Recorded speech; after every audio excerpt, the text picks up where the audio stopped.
So, ladies and gentlemen, good morning. I welcome you to the second day of our conference, Shaping Our Future, Designing the Next MFF. We start with a common session here in this meeting room on EU added value. And afterwards, the conference will be split in 3 breakout sessions, staying here and 2 rooms on the first floor, which will be shown soon behind me. This study on EU added value is a study set up by Professor Friedrich Heinemann from the Center for European Economic Research, Mannheim, and Professor of the University of Heidelberg, and Mrs. Stefanie Weiss from the Bertelsmann Stiftung. So this is an independent study which has not been commissioned by the European Commission, but will hopefully give fruitful insights in definition and application of the principle of EU added value. I warmly welcome our speaker, Professor Friedrich Heinemann. He is head of the Department Corporate Taxation and Public Finance at the Center of the European Economic Research in Mannheim and Professor of Economics, as I said already. Already his PhD dealt with the financial constitution and competences of the European Union after Maastricht. And his research interests are empirical public finance with a special focus on European integration, fiscal federalism, taxation and fiscal policies. So I welcome Professor Heinemann, and you could perhaps come to the stage and take a seat.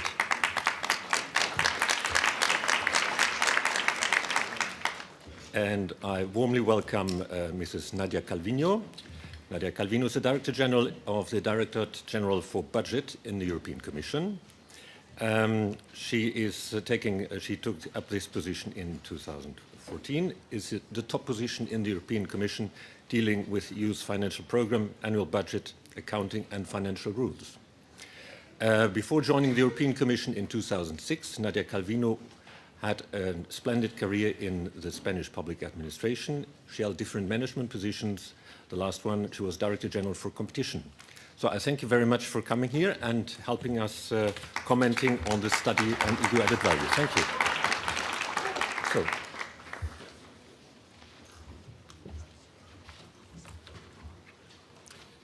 Yes, good morning from my side, and many thanks to the organizers, Ann Mettler, Oliver Dreute, and the EPSC for this opportunity to share my thoughts on a key conceptual issue for this conference, how to define, and let me add, how to apply the principle of European added value to the debate on the next MFF.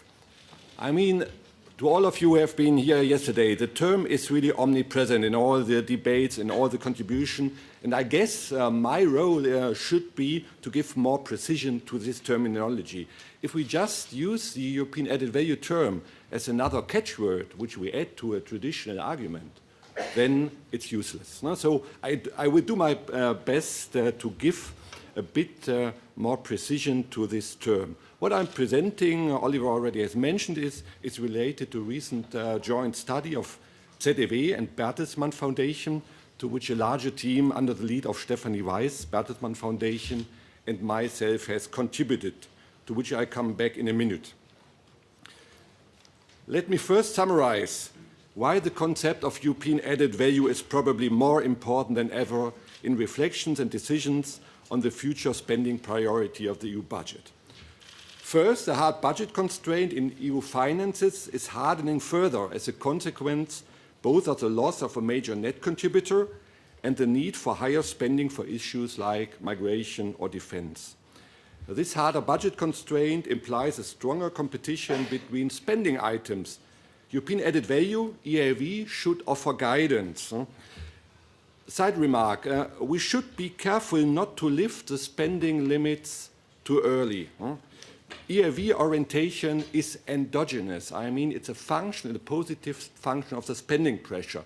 So if we alleviate the spending pressure or the budget constraint too early, I think we will get back into the old habits. Second, EAV should also be appealing to the selfish Europeans. I mean, this whole auditorium is consisting, I think, 100% of altruistic Europeans. But you know, there are selfish Europeans around, and the European added value is appealing to them because it's about the clear material advantage from EU activities for individuals, also in a narrow sense. I mean, I really enjoyed this argument yesterday about the net benefit of EU membership, and I'm fully convinced it's true, but it's not the argument which works outside in the member states. So EIV is about the clear material advantage, how Europe can help the member states and the citizens really to provide the same level of public goods at lower costs, so a lower tax burden for the citizens. And that's why it's a really important argument in this situation when all these buses drive around Europe with their manipulative message. Third, and related to the second consideration, an EIV orientation on the spending side is one of the keys to overcome this just retour preoccupation. A narrative particularly popular in Brussels is that new types of own resources could overcome the net balance thinking. Honestly, I think this is one of the Brussels myths. As long as the main function of large spending shares in the EU budget is simply to channel funds into member states, as long countries will fight for these policies, no matter how they are financed. No matter how they are financed. Only if we start to apply a rigorous European added value orientation to the spending side, then we start to overcome the net and backflow logic. So we should also be more precise in this kind of argumentation. Let's now approach the EAV, the European added value, from the conceptual side. One quote from the Commission reflection paper on EU finances is very helpful, a very helpful starting point, which says, the EU should not take action unless it is more effective than action taken at national, regional or local level, which closely corresponds to earlier definitions given by the European Commission. I think any related definition includes a double condition to legitimize an EU action. And let me spell it out more explicitly. So a double condition. So the first question which should be answered in an affirmative way is, does a particular government activity, is it value increasing? But this is not enough. We need to have a second criterion. So the value increase from an EU intervention must be significantly larger than the value increase from a comparable national activity. So this double condition sounds trivial, but in a surprising number of cases, it is neglected. For instance, it's not enough to establish a positive employment effect or positive effect from a cohesion program or from a Horizon 2020 program. In addition, we should be sure that an EU-sponsored program has a specific advantage over a national program. This simple argument that a country, a region, a municipality could not afford to finance an equivalent program on its own is not a genuine added value argument. We could cope with such argument through a mere cash transfer, through a horizontal cash transfer without the policy involvement of the European level. So this is really a key message I want to bring across. We need to fulfill this double criterion, not just a value increase, but a value increase which exceeds the value increase of a national program. When I'm talking about value, we need to have a clear understanding of value. So, because we can only assess the value increase with respect to a certain underlying objective. And here we have a problem. I would call it a political economy problem, which is the inflation of objective. Let me ask you a simple question this morning. What would you do if the policy under your responsibility does not deliver European added value with respect to its main objective? What would you do? I mean, the clear answer is you simply search for new objectives until you have some hits for which you can argue, yes, there's a European added value. The consequence for traditional EU policies, we observe inflation of objectives. I mean, if you look through the documents defending traditional policies and you really count objectives, you end up with long lists of objectives pretty far away from the original objectives. And the political economy function is clear. I mean, defendants want to immunize these policy fields through a long list of objectives Because if you have a very long list of objectives, you leave this EAV criterion an empty shell. I mean, you will not no longer be able to really assess it. So we should insist on a narrow definition of objectives. And again, the Commission reflection paper gives us very helpful guidance on this problem. So it states European added value is about achieving the objectives set out in the treaty. We should stick to that principle. We should also be skeptical about large lists of objectives and concentrate on the intended primary effects of a policy. We should be skeptical about arguments pointing to alleged positive side effects of a secondary nature.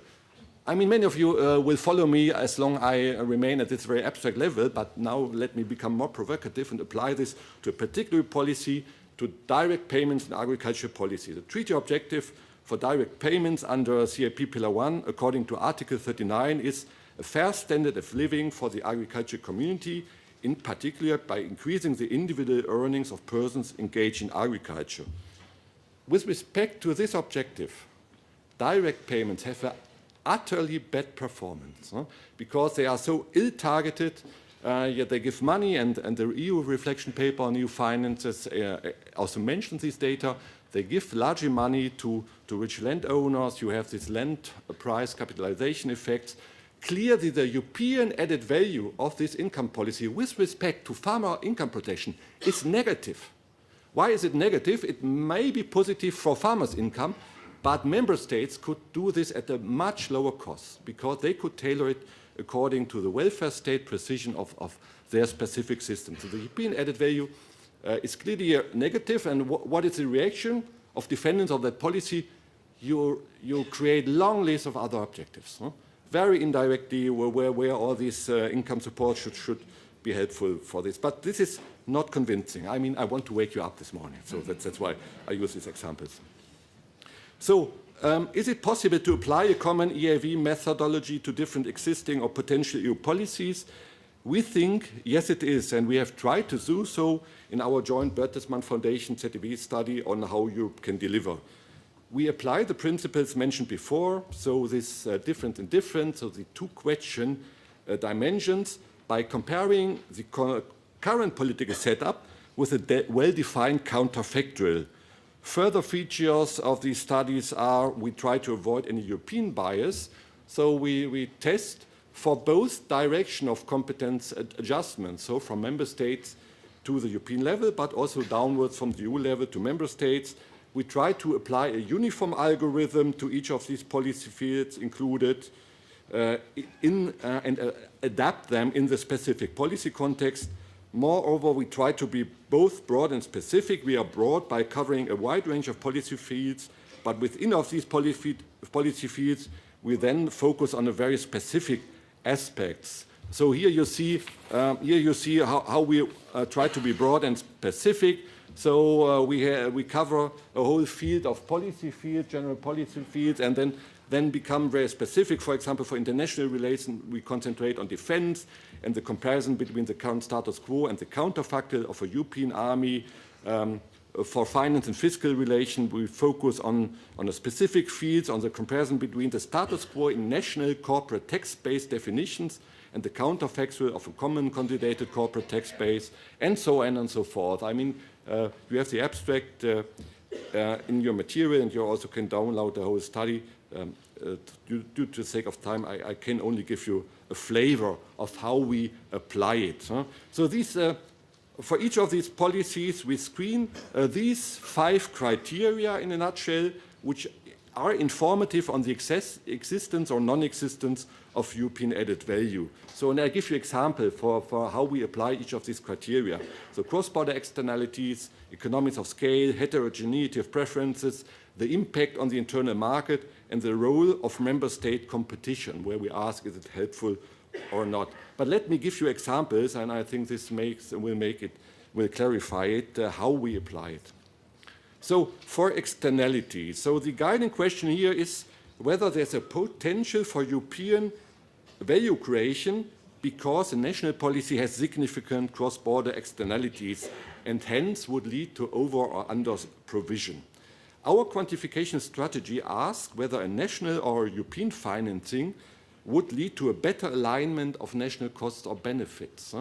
We don't look at it in this net balance logic. This is not the key. The key is whether the standard deviation of all these bars is reduced through a better alignment of competencies. For example, related to the development aids, where member states benefit, e.g. from commercial or migration containing interest, we ask whether EU budget financing or a national financing, largely national financing under the status quo, is better able to align national costs and benefits and hence internalize externalities, which would indicate that we overcome problems of free riding and resulting under provision of a certain policy. In this example, we show that the EU financing would be superior by reducing the standard deviation of the net benefit indicators.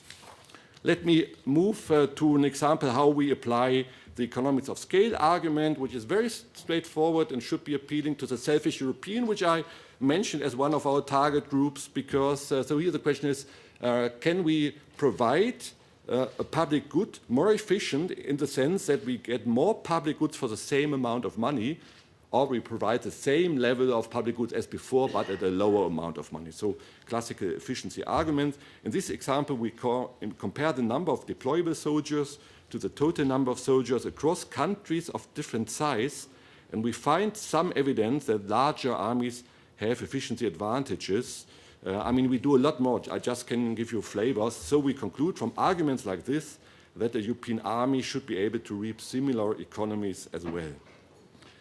An important criterion takes account to which extent a European competence would be supported by similar policy preferences across member states. If a policy is not supported by similar policy preferences, then it's likely that European added value is negative, because the European provision, a one-size-fits-all solution, will create a lot of frustration in terms of alienating voters or countries with different preferences. So for each of the policy fields, we identify survey results which are informative on how voters in member states would like to see a policy evolve. If member states have very different views, a European approach would be value-destroying, because voters would not get the policy they like. In this example, you see that preference on agriculture support, left-hand side, are more heterogeneous than those on the role of the army. This is an indication, and of course we do a lot more, and we screen many questions. This is an indication that the potential for EIV is more limited for agriculture policy than for defense. Finally, we apply the two criteria of internal market, consistency, and competition. Since the internal market is a cornerstone of integration, the assignment of competencies should not obstruct its function. We do not see a problem here with a national financing responsibility for farmers' income support, since national income support is a common solution for all other sectors in the European economy. So it's really not convincing to argue that particularly farmer income support would be a big obstacle for the internal market. But we see a clear problem with the national responsibility for asylum policies. To give another polar example, since we have learned very clearly since the year 2000 that the current regime can lead to border controls and to an immediate negative impact on the internal market. We assess the role of competition as beneficial in tertiary education, but do not see large advantage in national competition for the corporate tax base. So based on this kind of reasoning, we have then assessed in a comparative manner all these policy fields and have ranked them in a comparative way on a scale from very clearly European to clearly national. So we do so by applying a weighted scoring approach. We then arrive at the overall ranking of policies. Of course, you have to take the results with a grain of salt, or also with several grains of salt, because weights are always arbitrary. However, our results tend to be robust against weighting variations insofar some policies tend to perform good or bad along most of the criteria, and then it does not depend how exactly you define the weights. So the result from this EIV approach is that the farmer income support, tertiary education should rather be stay or be assigned to the member state level. With asylum policies, defense are candidates for a much stronger European role. They promise a lot of European added value, a bit weaker, but still a European recommendation results for the CCCTB, development aid, and unemployment insurance, which we also screen in the sense of a supplementary euro-related scheme. So here we dive into the EMU reform debate. Let me conclude. The main message this morning should not be the specific results, but the methodological case. We can make EAV operational and applicable. It is open to quantification. However, we should not be sloppy in terminology and methods. So we should not just, traditional argument, I add the European added value term and the case is made. No, we should not be satisfied with this. We need precision, foremost with a parsimonious use of objectives and also precisely defined counterfactuals. Our study results in the following recommendations: strong support for more Europe in defense asylum policies. I needn't repeat, I just said it before. Let me add a final side remark, and then I will finish, because it's on yesterday's discussion. It's not related to this European added value study, but yesterday, rebate system got a very bad judgment. And we might give rebate mechanism a second thought. I share the view that the United Kingdom rebate is a monster. It's a monster in terms of transparency, and we should be happy to get rid of it. But transparently designed generalized correction mechanisms could be a big help for the European added value orientation of the budget.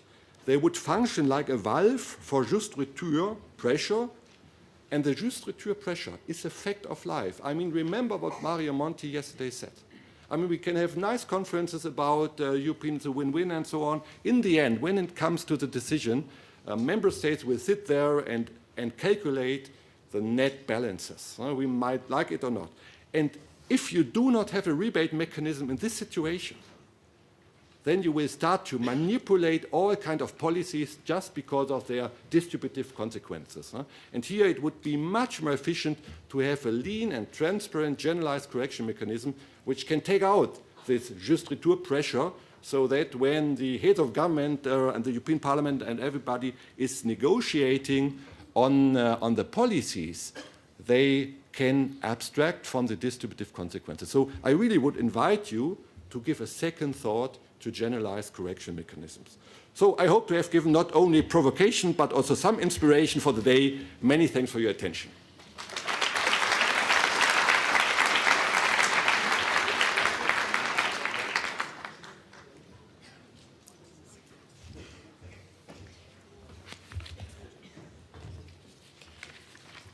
Well, thank you very much, Professor Heinemann, for this very inspiring speech and for your provocative presentation and the use of provocative examples and references to issues where there are very strong views about. I think that there are many of the elements on which we broadly would agree, and most of the people in this room, and from my personal perspective, I would agree. I very much sympathize with the approach that we need to have budgetary discipline. You know, being Director General for the budget, it's really in my genes. I also very much agree with the need to streamline the objectives, and that is one of the obsessions that we have, if I may call it that way, in the spending review that we are conducting. We need to have a much clearer view of what we want to achieve with the different programs in order to be able to then measure, do we achieve it or not? How are we contributing to those objectives? And I fully agree with the need to move away from the juste retour logic, which has been used. I will come back to that in a second. But you have been provocative. Let me also be quite bold in my comments. I don't fully agree with the assertion that we can use this method across the board and that we can just look at some of the economic implications and the economic approach to value added, and then from that lead to general conclusions as to what should be funded by the EU budget. Or let me put it differently, it's not so straightforward and easy. And we've been looking into this issue of European value added now for 2 years, I think, extremely intensely. We've read all the papers published around, we've had speakers from all around the place, not only European, to look at these issues. And the more you look into it, the more complicated some of them appear to be. Let me make 2 broad comments on your excellent presentation. First, in line with what we were saying about Jus Retour, the EU is much more, as was yesterday said, than a cup of coffee a day. The benefits of the European integration are much longer than the EU budget, and I would say many of these benefits are not easy to quantify. In other words, not everything that counts can be counted. Not everything that can be counted counts. No? And we have to bear this in mind very much when we're thinking about issues which are at the heart of the European project, like political cooperation, common decision-making, policy implementation together. Just the fact that we meet, we discuss, we do things together has a value. And I think it's not that easy to quantify what that brings to all of us around the world. We have looked at different studies. You have signaled some of the key elements. Some of other studies highlight as long as 12 criteria that can be used for measuring value added. And I would tend to sympathize with that approach, which calls for a more holistic, for multidisciplinary approach when we're talking about the European budget, because of the specificities of the European project, as I said. As a corollary or as a complement to this first comment, my second remark would be logically that not everything that we need to look at is economical. There are also social and political implications. You have touched upon some of them, the divergence of public opinions, which is very relevant. But the support by the population to some of the policies and the support that the European budget can do to European objectives has to do with more political issues. So it's the ambition for the future of Europe. It goes beyond economies of scale and positive externalities. It has to do with public expectations. It has to do with public acceptance. It has to do with the provision of public goods of European dimension, which are not only economic. I'm talking about the protection of the basic freedoms. I'm talking about the protection of the fundamental rights. I'm talking about all the values, the European values which are enshrined in Article 2 of the treaty. And some of the policies which are supported by the European budget, and of course cohesion policy is a clear example, agriculture is a clear example, but many of the other actions that are funded by the EU budget to uphold those values need to be seen from this prism, which is a bit different from the economies of scale or the purely economical, quantifiable approach. Solidarity, convergence is at the heart of the European project, and this needs to be integrated in our analysis. If we go back to some of the points made yesterday, and in particular the speech of President Juncker, talking about the importance of self-sufficiency of food and autarky, he said, provided by the common agricultural policy. Now we're talking about something which is not so easy to measure from the perspective of this European value added. By the way, I don't fully agree with your assertion that member states could implement the first pillar of the common agricultural policy more efficiently or at a lower cost. You know, that I would like to. We would need to look more into it. That we have done some evaluations, and that's not our conclusion. So straightforward. Having said that, those policies need to be reviewed. We need to simplify them. We need to make them more efficient. And actually, as you know and you mentioned, the European Commission put forward in November a reflection paper, a communication on the future of the common agricultural policy, which puts on the table as one of the issues giving more responsibility to the member states, delegating more capacity to shape the policy to the member states. Let's see what comes out of the reaction to this communication. As I said at the beginning, I think we all will agree with some of your conclusions regarding the management of migration, defense, security, development aid, all that has to do with foreign policy. I found your presentation extremely useful and interesting. Transnational infrastructure, where there are clearly cross-border efficiency gains. The open competition at European level to fund science and innovation, large projects. I mean, you have touched in one way or another on all these issues. And you have provided very good food for thought on all of the policies.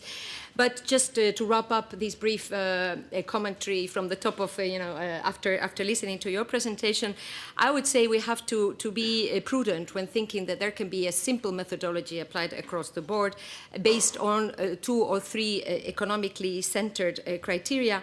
Because, again, the EU is much more than that, and we have to reflect that.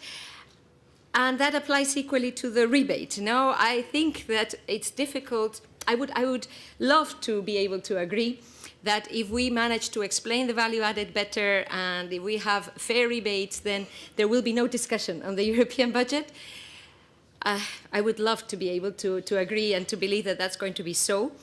What I'm quite convinced of, and I think that was the point that Mario Monti made yesterday, is that one cannot sell the EU on the basis of a rebate.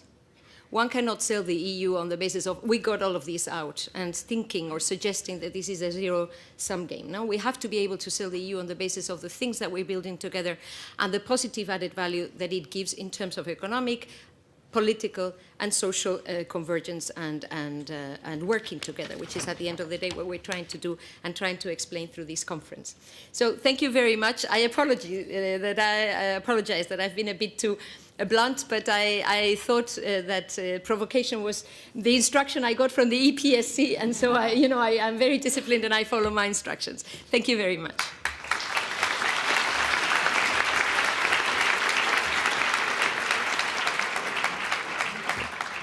So thank you very much, Nadia Calvino. Thank you very much, Professor Heinemann, for presenting different elements of this key principle of EU finances. And we see there is room for a lot of reflection, a lot of discussion to hopefully a final agreement on what is EU added value, as we need it as the underpinning principle of EU funding. I invite you now to join the sessions that you have chosen when registering for this conference. Session A will stay in this room. The session B and C will go to the first floor. For session B, a toolbox for future-proof EU budget, there is as well a listening room, the Durieux room. And I hope I can welcome you all back here at 12:30 for a final discussion with Commissioner Oettinger. Thank you.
Please don't turn off the microphones, they are on.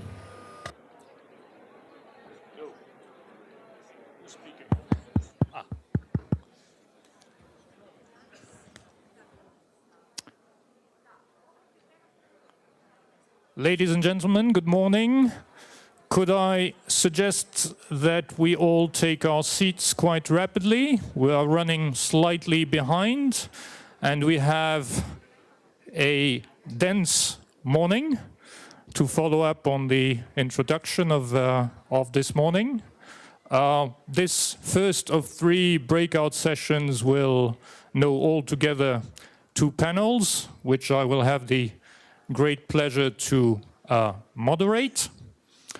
The first panel, under the overall title for this breakout session of Balancing Traditional Policies and New Challenges, has as specific title, More Efficient Use of Scarce Financial Resources, an Efficient CAP and Focused Structural Funds. We will have an extremely distinguished panel to discuss this theme, and I'll have the pleasure to introduce briefly our panelists. But may I perhaps start with our keynote speaker, Professor Alan Matthews. Professor Matthews is Professor Emeritus of European Agricultural Policy in Trinity College, Dublin, a specialist of agricultural policy and its links to international trade. We have talked about self-sufficiency in agriculture and in food. On food security as well, he has produced a lot of studies for the European institutions, but also beyond that for the FAO and the OECD. And so I think it will be most interesting to hear his keynote to provide us food, in fact, for thought. Professor Matthews.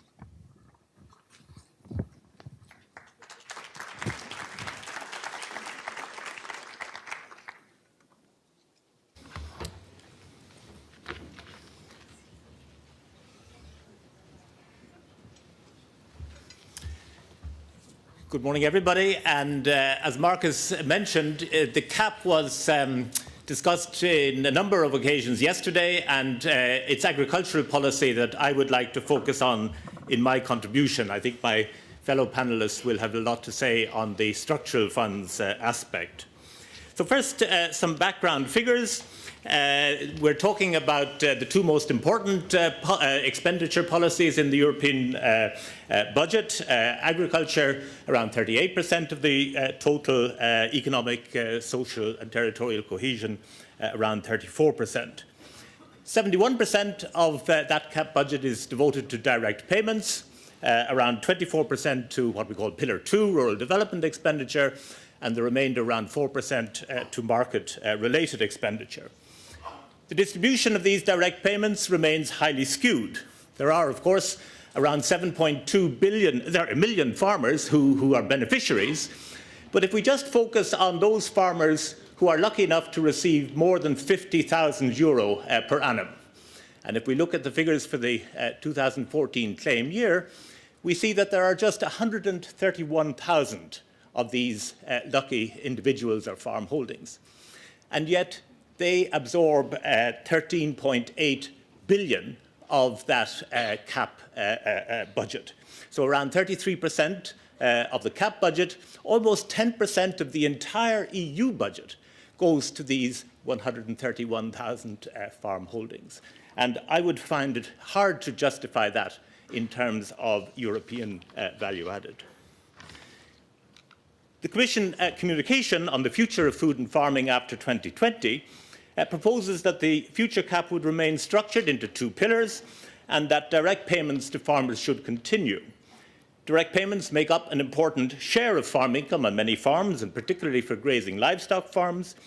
They also represent a stable income stream in an industry exposed to considerable volatility. But they are not well designed or well targeted for either of these purposes. Much of the benefit is capitalized into land values.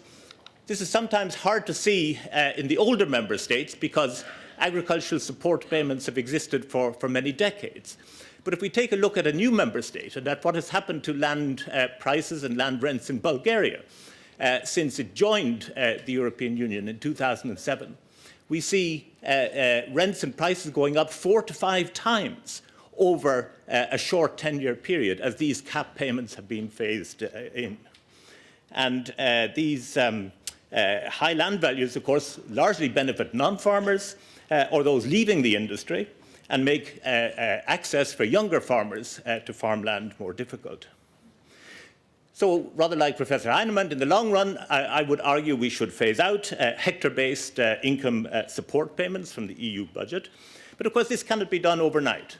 And the communication makes clear that direct payments will continue in the next MFF period. So in a sense, we're living in a second-best world, and the communication recognizes the need to limit payments to the largest beneficiaries and proposes various solutions here, including compulsory capping. And I think the next MFF should at least make clear that there is no European value added in making income support payments to farms that are already well structured and which enjoy significant economies of scale.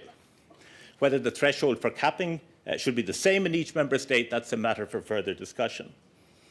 Capping, of course, is only a second-best solution. It's likely to lead to the artificial division of larger farms. It may slow down structural change. But as long as direct payments are justified as a form of income support, it seems to me the lesser of two evils. Now, continuing with the two-pillar structure leaves open the question, what should be the relative size of expenditure within these two pillars?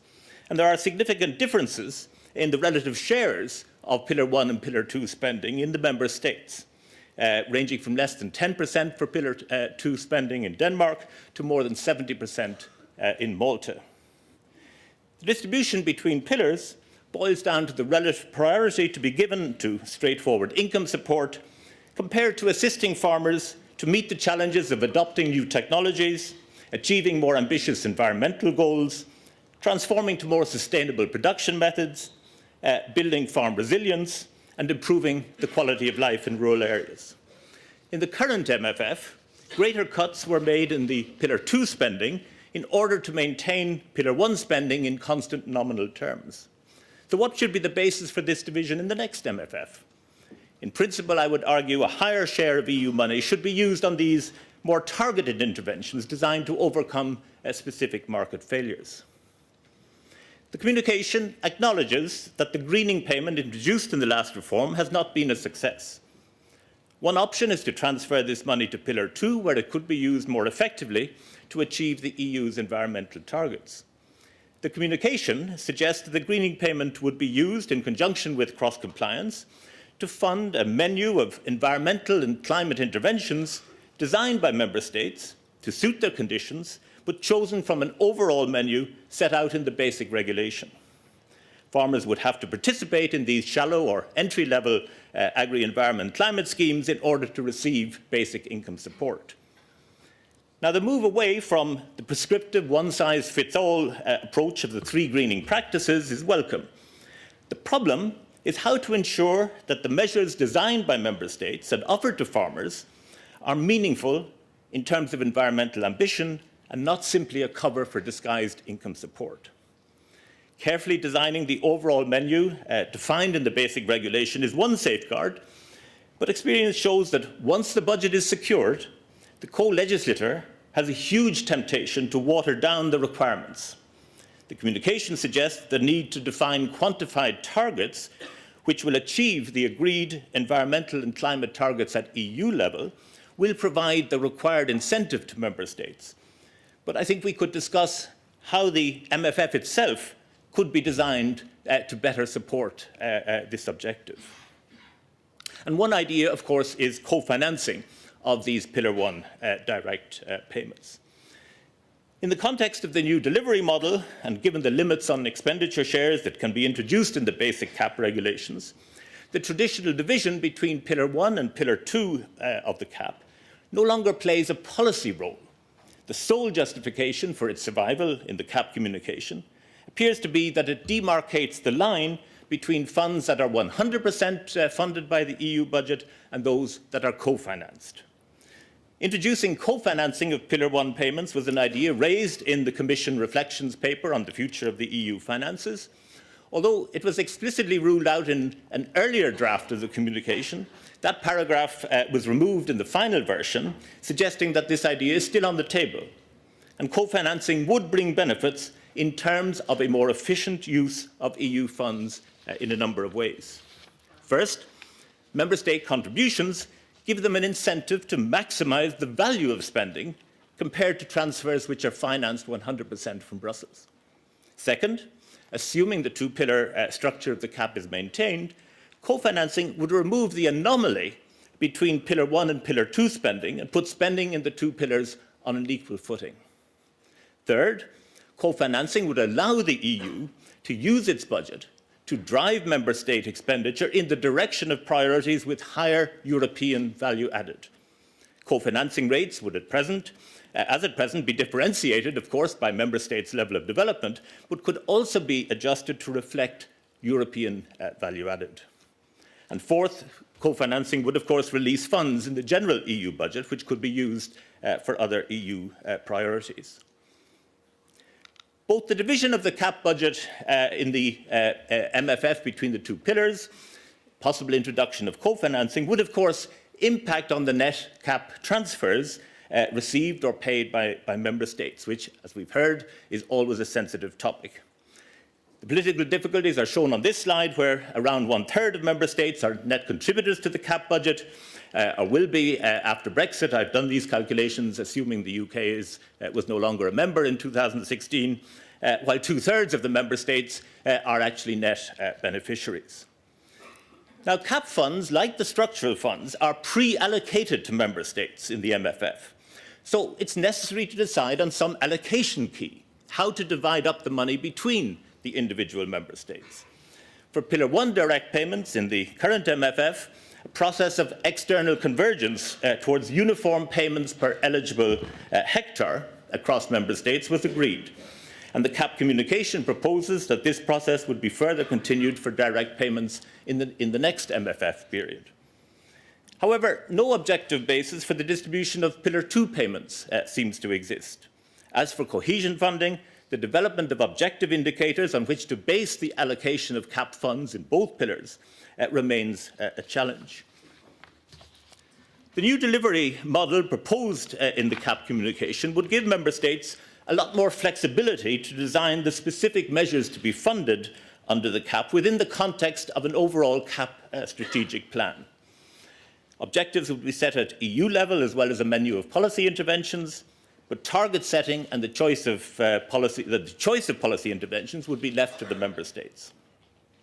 In this situation, there is, of course, a potential for conflict between the level of ambition that member states set for themselves and their ability to draw down these pre-allocated CAP funds. The priority in most cases will be the drawing down of the funds, especially where they are 100% financed from the EU budget. So member states have a huge incentive to make that as easy as possible by setting targets as low as possible. The Commission, it seems to me, is placed in an impossible position when approving the CAP strategic plans of fighting an uphill battle to persuade member states to become more ambitious. Even if the member states reluctantly agree to more ambitious targets, it's not clear if there will be any repercussions if these targets are not met.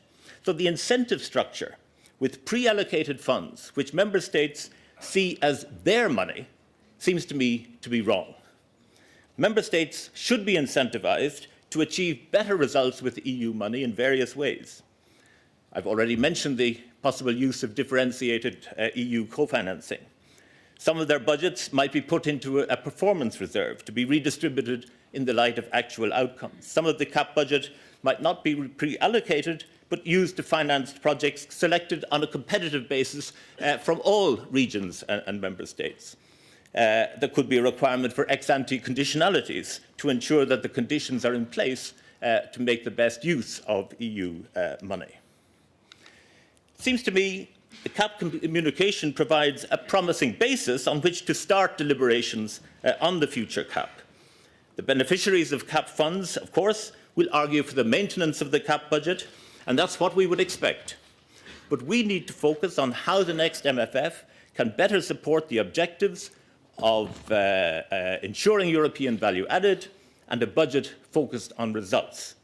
And in the context of CAP strategic plans covering both Pillar 1 and Pillar 2, it seems to me there's no longer a policy rationale to maintain the two-pillar structure. But whether or not the pillar structure is maintained, the relative importance of spending on what we now call rural development issues should be increased compared to income support. Payments to larger beneficiaries should be limited, allowing national top-ups if required or desired. Co-financing should be introduced for Pillar 1 payments as for all structural fund spending. Turning the greening payment into a menu-based environmental climate scheme makes sense, provided that the menu options make a genuine contribution to environmental improvement. And here again, co-financing gives the Commission a tool to steer member states in a more ambitious direction. A proportion of CAP funds should not be pre-allocated but distributed on the basis of good performance and/or competitive funding. It seems to me these are just some ways in which the next MFF could contribute and support a more efficient CAP. Thank you.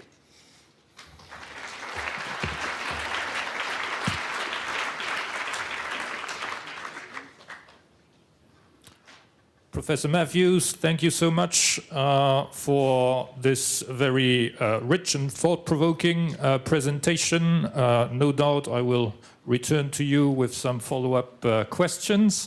May I now invite our panelists up here.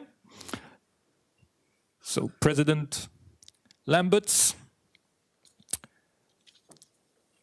Vice President Kallas, and Minister Rajniece Otsola. I hope that was close enough. May I just very briefly introduce to you our distinguished panelists, starting with Karl-Heinz Lamberts, who is President of the Committee of the Regions since July of 2017, so of last year by now, and he has a very long ministerial experience, having been Minister President of the German-speaking community of Belgium for around 15 years, if I'm not mistaken. Secondly, I have to make sure I still pronounce it well. Minister Rajniece Otsola has been Minister of Finance of the Republic of Latvia since 2016. Before that, Minister of the Economy and member of the Latvian Parliament since 2010. And finally, Vice President Kallas, he has been the chair of a high-level group set up by the Commission, whose task it has been over the past 2 years to identify ways to simplify cohesion policy. Before that, he has been for 10 years Vice President of the Commission, in charge successively of administration and also very delicately of steering the discharge process of the budget in front of the European Parliament, and then in charge of transport. And even before that, just to round up the picture, he has been successively, perhaps not in that order, Minister of Finance, Minister of Foreign Affairs, and Prime Minister of Estonia. So, I am sure that with this very distinguished panel, we will be having a very open and frank debate. I believe that the titles chosen today are conducive to such an open debate. If I can just make a few comments, things which spontaneously came to my mind when I looked at the titles. Two things struck me. First, the overall title for today is about balancing traditional policies and new challenges. So this pitching of traditional against new challenges and using the term traditional seems to indicate perhaps that some of our policies might require an aggiornamento, might be outdated. And secondly, that there might be also a tension, a competition between traditional policies and new challenges as we see them. On that, I'd perhaps want to refer to what Commissioner Oettinger said yesterday, who was warning against this presentation of competition, for instance, between migration needs and competition. The second immediate thought I had was linked to scarce resources. Mr. Oettinger shared with us yesterday some thoughts on notably the implications of Brexit, but also of new priorities, and that this might not just require fresh money, but that this might also require some efforts towards finding savings. And I would also refer to what Professor Heinemann shared with us this morning, who warned against urging into loosening the budgetary constraint before we would be looking at the EU added value test. So with these few words of introduction, perhaps just one word of housekeeping as well. What I would suggest is that we try to have a first round of perhaps 5 to 7 minutes individual interventions so that we can also offer the audience a chance to interact. May I start with you, President Lamberts? Merci beaucoup. Thank you very much. I think we can get straight down to the nitty-gritty on this. It's a pleasure for me to represent here the Committee of the Regions. So I hope I'll be able to try and explain what the 300 regions in Europe and the 150,000 communes in Europe think of all this. And I do think it matters, because we've been discussing the future of Europe, and we do so at great length, and we have very good ideas, some bad ideas and some very good ideas. But there's only one place really where it is decided whether this will become reality or not, and that is where people live. Where they live, they carry out their daily lives in their villages, in their towns, in their regions, etc. That is where the decisions are taken, whether what we decide is actually lived economically, emotionally, intellectually, etc., and perceived as added value. And we should talk about this in terms of added value, of course. That is very important. For me, the debate yesterday was all very interesting. I did very much appreciate the way Commissioner Oettinger went about explaining to us very clearly what the framework to all this is. That is, that there are new challenges, there will be new challenges, and we'll have to find new ways and means, but we'll also have to refocus and retarget existing money, existing means, and that's very important. And we do have to look at it in terms of added value, but what added value is another matter. I mean, we can refer to it in terms of what the previous speaker said, that the professor said this morning at 9 o'clock, but we also have to look at this in terms of what the people are thinking about it. The German foreign minister said, look, at the end of the day, we're all net beneficiaries, aren't we? And maybe that needs to be explained to the people Mr. Heinemann was thinking about when he was saying, look, we're all going to go back to the classical way of calculating these things.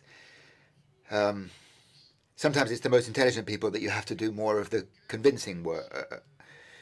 But then Mr. Juncker had a couple of important messages as well. I think he was brave, and I think he stood up against vicious cuts to the various funds and to the cohesion fund.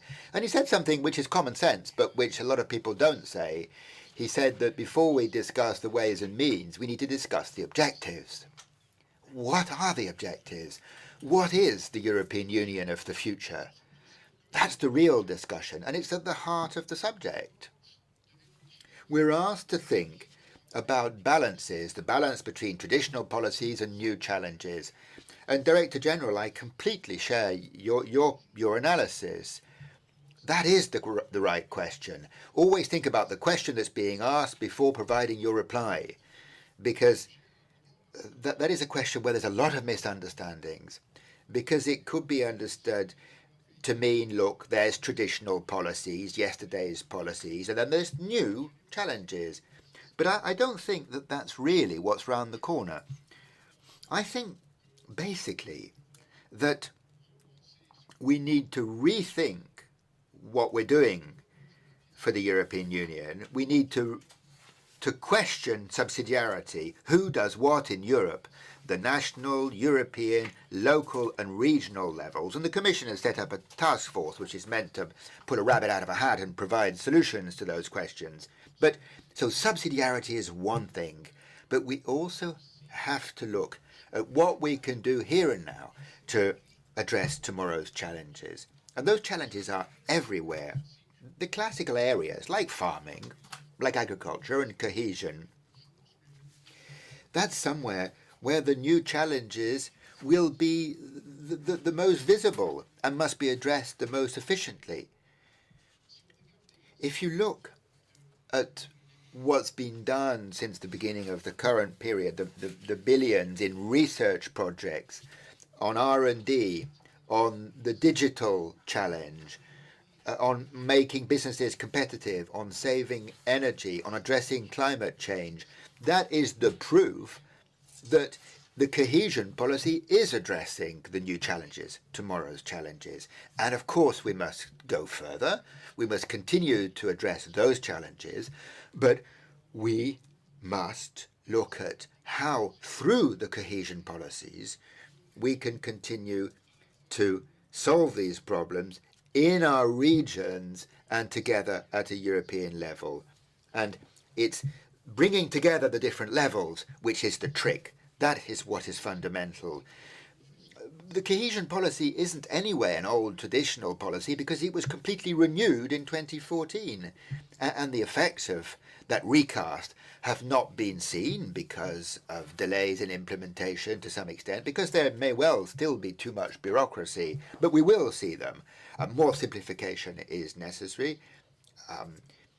And every new programming period, we're promised simplification and we end up with something more complex, and that's got to stop.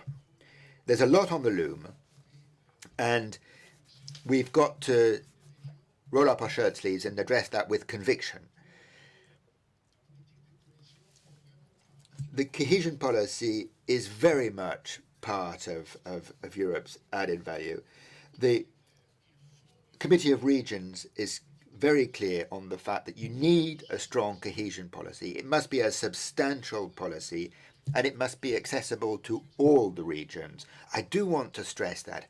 I do not think that the solution of the cohesion policy is to apply it only in the poorest regions or the poorest regions of the other countries. That's not the way to reach cohesion. Everyone has to see something in it for themselves. Everyone has to be able to play a role with the ways and means and according to the challenges that they have at their level of development. And if the European Union as a whole cannot have a cohesion policy for everyone, then it won't be long-lasting and won't go far. I'm also convinced that there's a lot of renewal that needs to happen.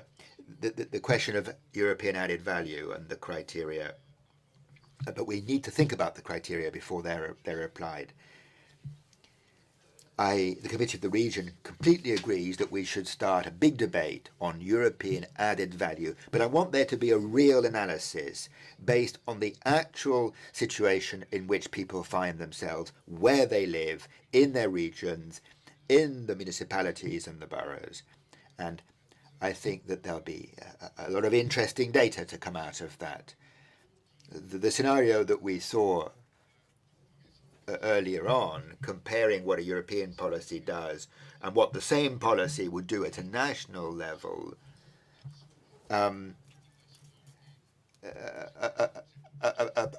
applies only within the limits of a national policy, and cohesion isn't that. Cohesion is precisely not that. It is about sharing and about pulling together, and there will be areas that are more able than others. So European added value, yes, but it does require coordination, and the cohesion policy requires coordination with all the other policies. As Mr. Oettinger said, education and innovation, that is the future of Europe. And that has to be sprinkled across everything. It has to be found everywhere. If we don't invest in the future of our young people, then we will have made a serious mistake for the future of the continent. We also need better synergy between the cohesion policy and the financial instruments. The Juncker Fund, Mr. Juncker took a risk. He took a risk of associating his name with that project. But and I think it's right that his name should go down in history with that plan. There is synergy to be sought and achieved, but we must always keep an eye on the reality as it exists, as it really exists, at the low levels, at the regional level, at the municipalities, at the boroughs and the towns and the regions. I quite agree that some of these things need to be solved before the European elections if we're to do this effectively. We need to have the courage not to be obsessed by the 1%. 1% plus is a good formula, and if we can find something along those lines, that will be good. We have to understand that the European Union is our future for all of us, but we are the convinced of Europe to a large extent, and we have to do a lot of convincing outside rooms like this one. Thank you.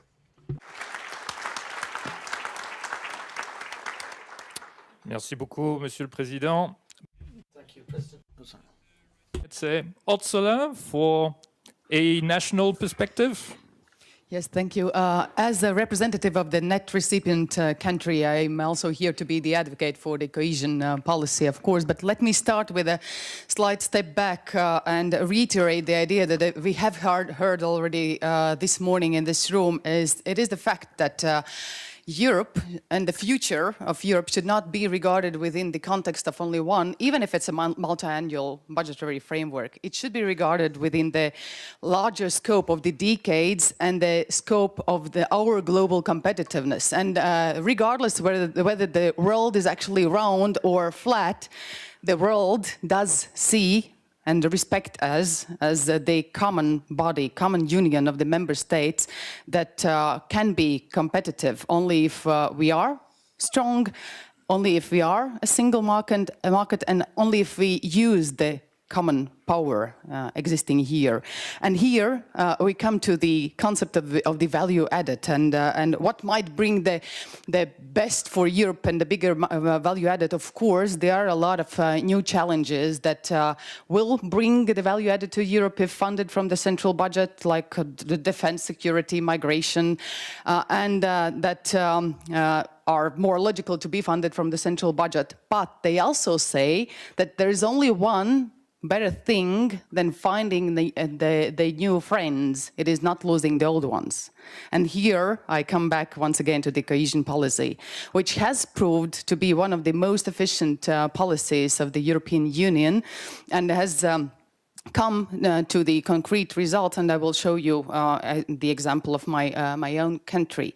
What has been the major objective of the cohesion policy? It is the decreasing of the disparities of the living standards, which is the key precondition if we seriously think of the common future policies like the common social policies. If we leave the Europe with a notable disparities in the living standards, that would come to the final need of the permanent transfers, giving the fish rather than the fishing rod at the end of the day, or to the countries or to the union of the countries with the different needs, different views that would, of course, lead to the situation that no common agreements would be taken or they would be hardly ever taken. That also can provoke the perverse trends internally, like the excessive imbalances in the economic migration. Due to the economic imbalances and due to the crisis, Latvia, for example, has lost already at this point 14% of our inhabitants since 2004. And some of our regions have lost 23% of our inhabitants, which is no good for the common stability of Europe. So structural funds have been the important driver for the convergence, not only for our country, but for Europe in general. But the 7th cohesion report provides the excellent evidence also for that. In my country, since 2004, the cohesion policy contributed additional 7.3% to the Latvia's GDP. And this has been reached with all the investment in the thousands of new job places, the increase of the skills, and the development of the important infrastructure. We have closed the gap in GDP by 17% to the EU average.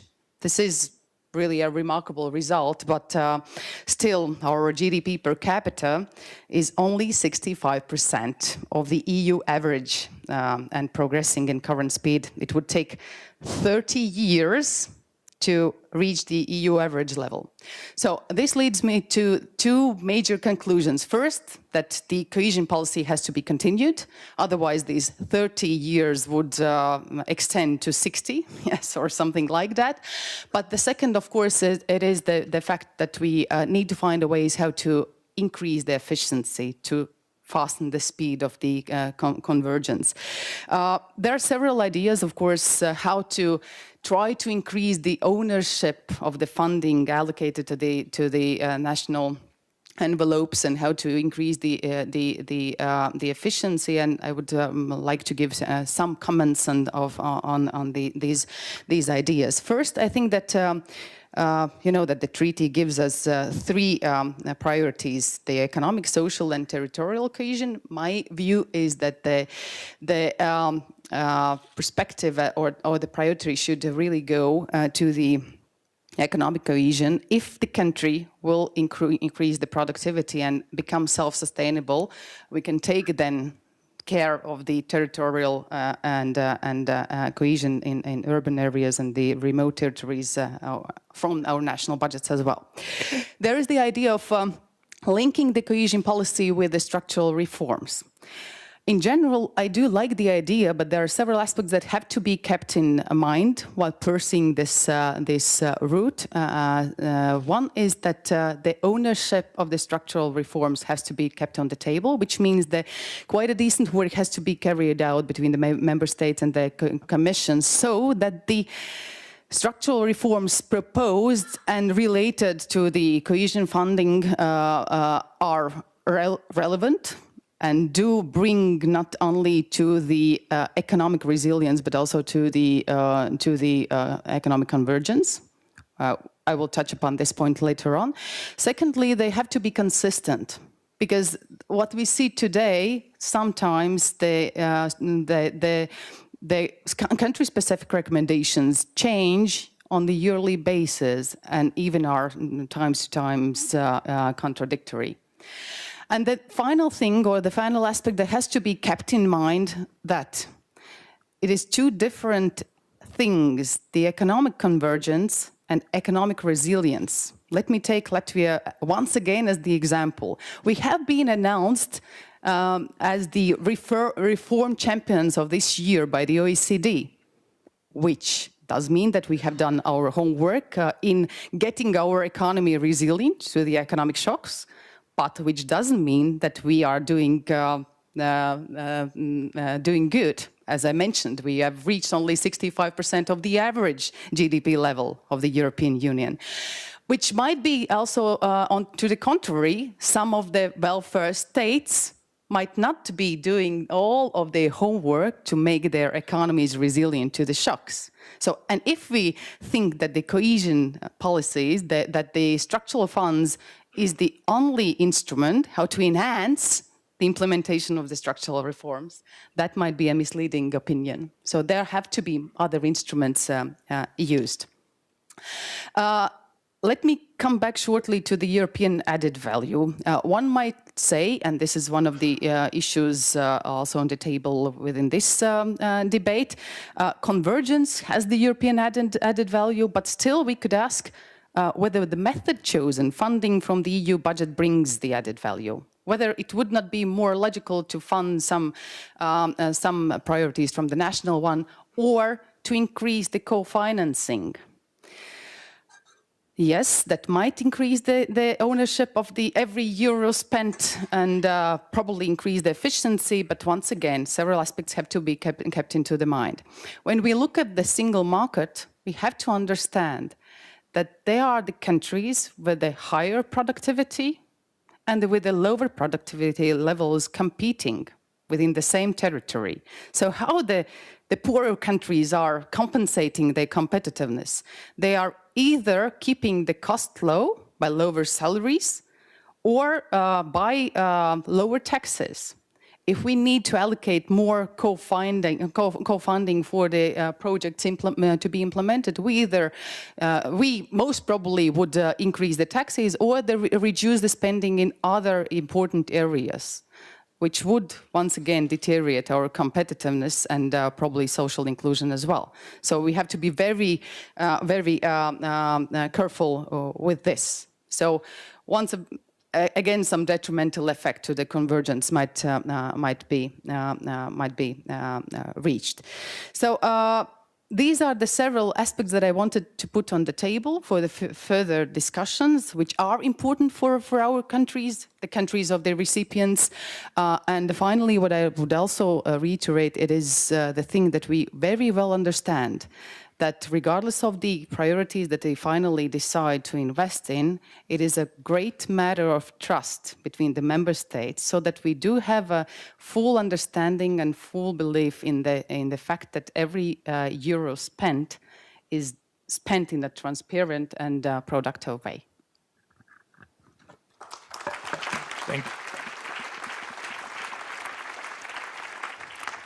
Thank you very much. I just have to make two small comments. The first one is that I found you excessively modest on the performance of Latvia. You mentioned yourself there was this 17 percentage point catch-up since accession, which is remarkable, looking at the starting point. And then you said something at the end on co-financing rates and on taxes, where I would just want to highlight that there are people who in fact take exactly the opposite view and who say that providing very significant support, providing very significant solidarity through cohesion is not compatible with what they call fiscal dumping. And basically, benefiting on the one hand and on the other, being allowed also to have extremely low tax rates. I think this is a highly sensitive argument, but one which we have to look at from both sides. May I now turn to Vice President Kallas for his insights? Thank you very much, Mark, and good morning, ladies and gentlemen. Yes, we worked almost 3 years with our high-level expert group to provide some proposals how to simplify the rules for European structural and investment funds, and everybody understands how complicated can be the task to simplify something.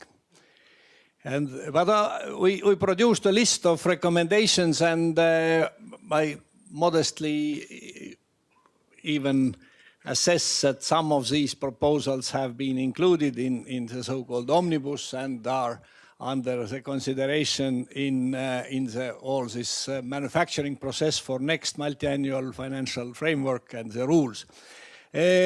So we are, of course, strongly committed to the efficiency and to the development of structural and investment funds. They have enormously improved the life of citizens and improved the governance, and so we should definitely continue. I would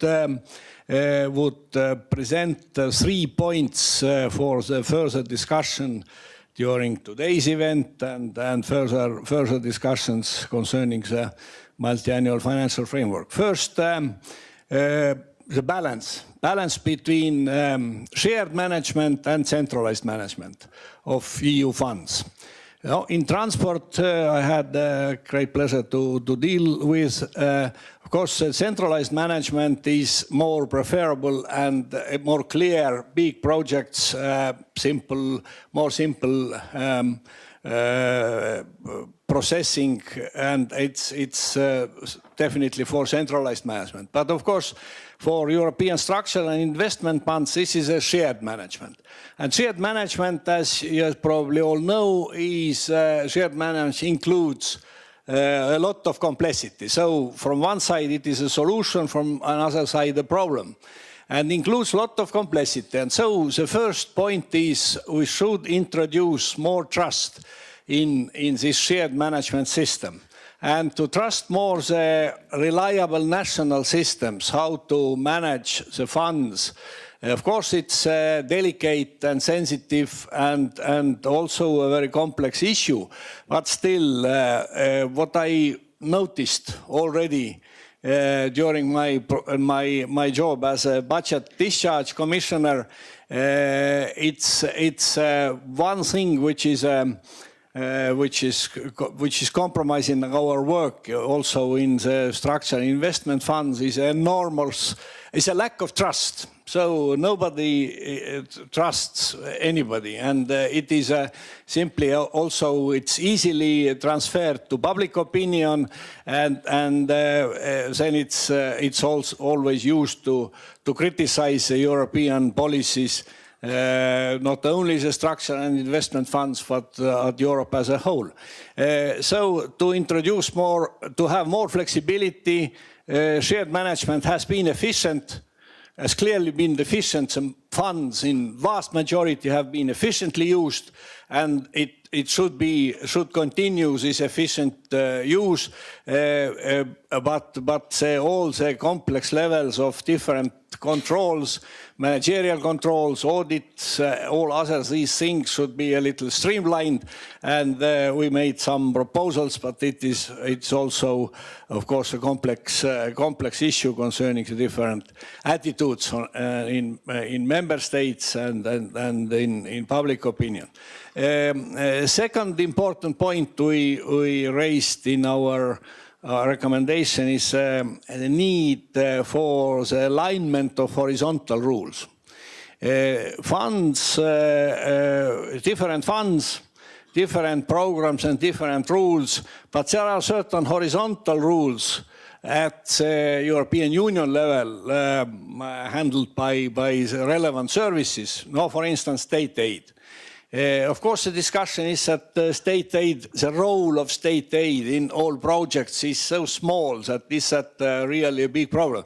But if you consider that the beneficiaries are mostly small and medium-sized enterprises, and if they want to avoid error, everybody is so much afraid of errors.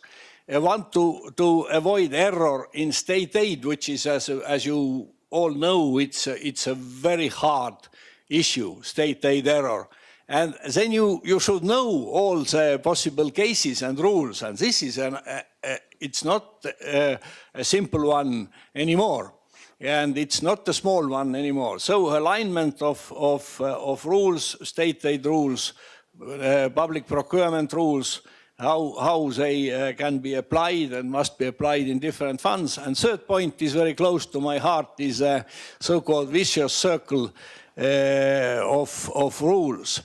We have, and during this next financial period will be produced certain regulation how to use money in structural investment funds, and this regulation exists today. And it's a complex document. It is a thick, and I tried to count the pages, but I was not so successful. It was something, and then we even had different views. But anyway, it's several hundred pages with very small font. But okay, this is law. This is regulation. But then the process starts because everybody, as I said, it's linked to this absence of trust, wants to be sure to avoid, not to make an error. And then there will be a question.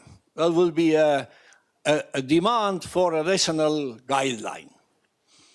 And then Commission happily produces, and even at national level, it's also happily produces additional guidelines. And we have, during this period, 6,000 pages of these guidelines. But no guideline is perfect, as it can be easily understood. And so you simply produce quite often not a new solution, but a new problem. And this is an enormous volume of guidelines. So one major suggestion from our group was radical approach was to abolish guidelines at all. At the beginning we discussed that many people say that we need more and more precise and more focused guidelines. And then you simply start to think that, okay, but where do you find absolutely perfect guidelines? And then simply we suggested that maybe we should say that law, regulation, and that's it, and no guidelines at all. Okay, but in our recommendations, one recommendation is simply that we should accept, or European Union should accept additional guidelines only on extraordinary circumstances, and there is a real need to explain something in addition, but not to produce, not to manufacture additional guidelines and finally thousands and thousands of pages, and then you have thousands and thousands possibilities of errors, and then it's again, and you all know that one error, one scandal. And that's so it's always will be used for not very friendly sectors of our society to criticize European Union. Thank you very much.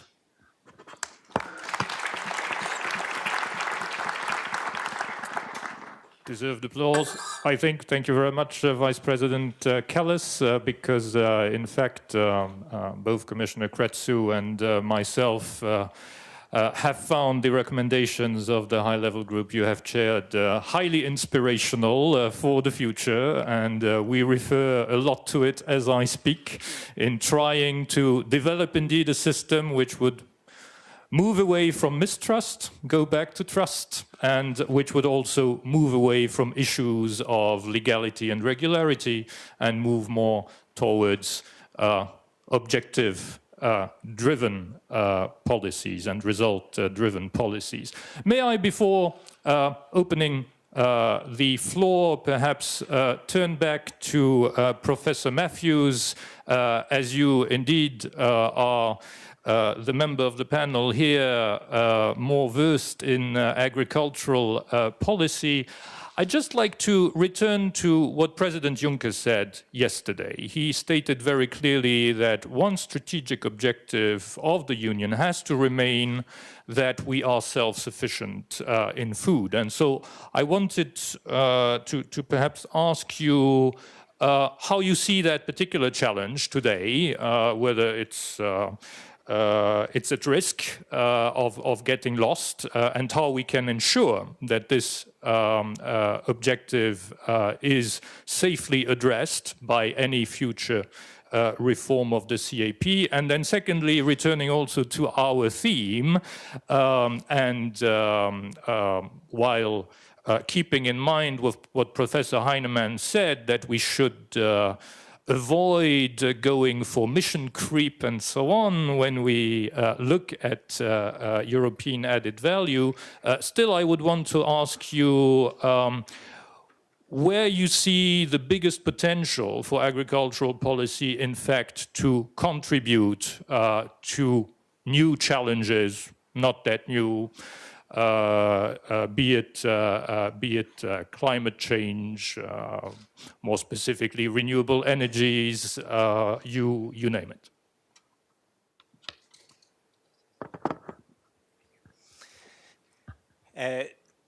Two very interesting and difficult questions.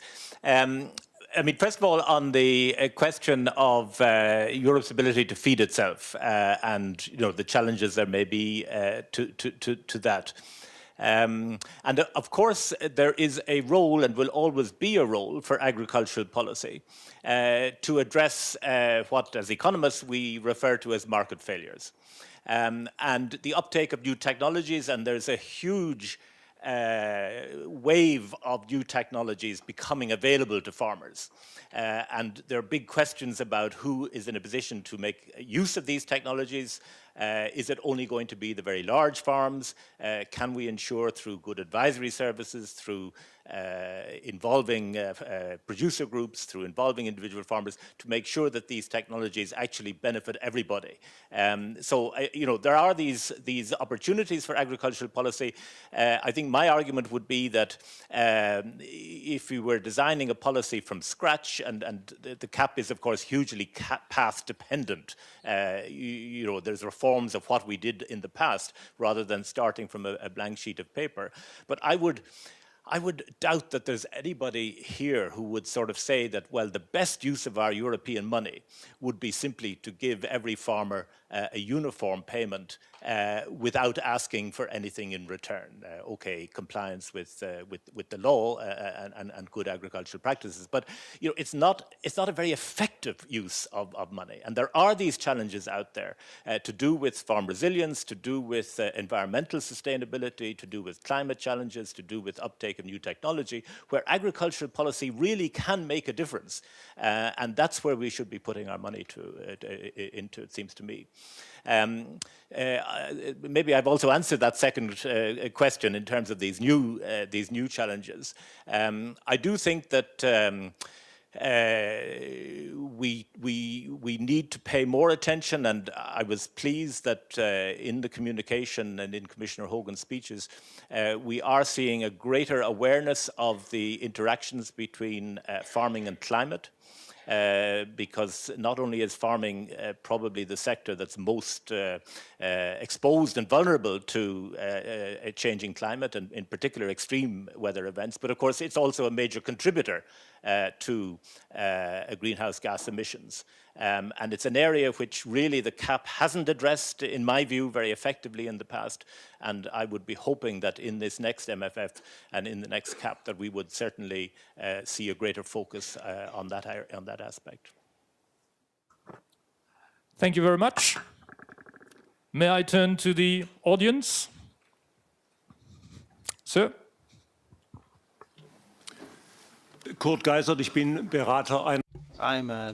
Work for a Backbone Consulting as a consultant. I found what President Lambert had to say very interesting, that one shouldn't behave as if prosperous regions are out of question altogether for cohesion fund support. It's not just financial aspects, cooperation between different European regions. There's more to it than that. What's the way forward, President Lambert? Before you get to zero, perhaps you have to consider the financial advantage for the more prosperous regions and reduce them. Eine direkte Frage. A direct question. Yes, perhaps I should give a direct answer to this direct question then.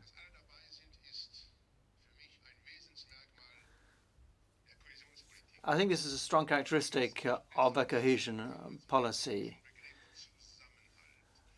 Cohesion means hanging together, and sticking together involves everybody present in Europe. But at the same time, we have to proceed in a differentiated way. Let me suggest two ways forward. I could imagine, for example, that when it comes to choosing projects for such regions, one should look at the added value which is appropriate for each situation. European added value doubtless is something different to a region like that to a region suffering from structural weaknesses. I think that's quite an important thing, and it is particularly significant in cross-border cooperation, which is also a part of this. Secondly, and I'm quite conscious that what I say might not be the interest of forthcoming negotiations, we also have to accept differentiated co-financing rules. We need to discuss that too. I think in that way you can measure the financial strength of the more prosperous regions. Further interventions, please. Thank you. My name is Gosse Fuik. I work as an EU policy advisor for a Dutch Public Research Institute. My question is also to the panelists who spoke about the cohesion policy.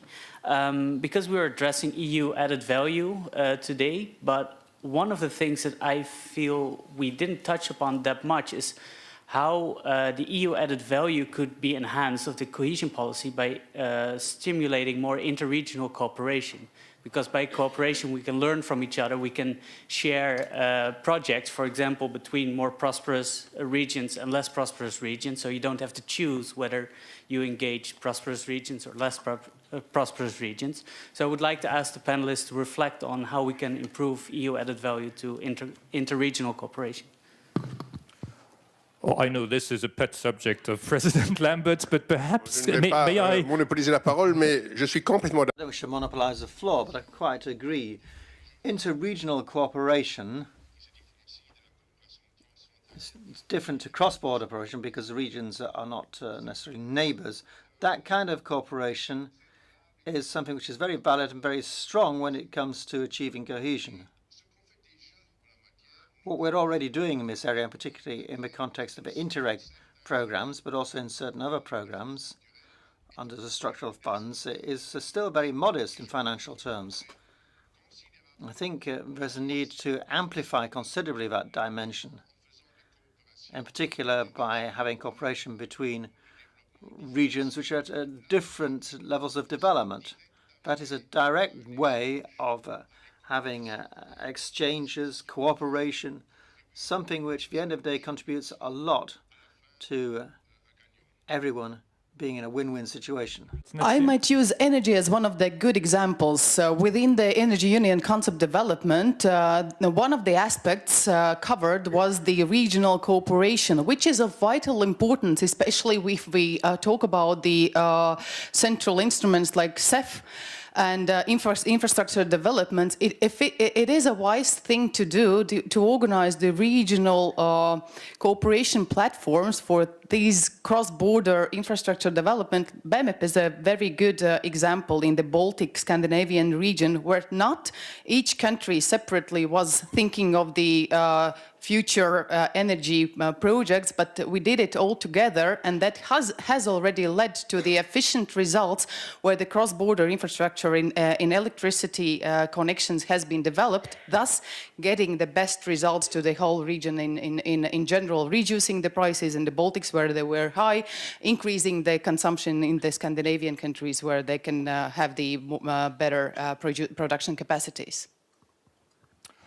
I would just add that the Commission, I think, has demonstrated very recently that it does see a lot of untapped potential there. It has very recently made a call for proposals of regional groupings of an interregional nature, indeed, as President Lambert stressed, not necessarily bordering each other, on the specific theme of innovation based on their respective smart specialization strategies. And the response rate has been very convincing, and so we have been in a way vindicated that there is a lot of there are a lot of expectations on that field. Is there any lady? Yes. Thank you, Mark. The name is Eleni Marianou. I'm the Secretary General of the Conference of Peripheral Maritime Regions. Obviously, whatever Mr. Labers has said has been music to my ears, but I do have I listened with a lot of attention to the professor on the common agricultural policy and some suggestions he has been making about performance reserve and objective indicators and ex-ante conditionalities and involvement of regions and other stakeholders. It reminded me a lot of what we do on cohesion policy as such. I was listening as if we were talking about some sort of aligning of the activities that we could do within this, whatever we call traditional policies. And you spoke about targets. Ambitious targets of the common agricultural policy. We do have targets, of course, for achieving the cohesion policy and the indicators that they will prove that these targets have been met. So my question is, it's a bit of a general one, and I hope everyone of the panel could have the chance to respond. If we have these CAP targets and cohesion targets and new challenges targets, don't we just miss a kind of general EU strategy to actually put the whole EU added value and priorities in motion before the discussion of the MFF? Do we have this type of large objective priorities where we have to refer to all of us and seek the added value at EU level and seek the funding that needs to be supporting those priorities to meet the strategy? I know we have, of course, the 10 priorities of Mr. Juncker. When he took office, we discussed those, and they were large enough to actually cover some of these issues. But don't we miss something more like a strategic document that we need to have ahead of any budgetary discussion? Sorry, I'm being difficult. Yeah, that's a big question. And indeed, yesterday we were reminded that we are talking about an MFF which will have to serve us for at least 10 years. So there is a certain imperative to look far. Of course, one can think spontaneously about the Sustainable Development Goals for 2030. But is there anyone wishing to jump on this one?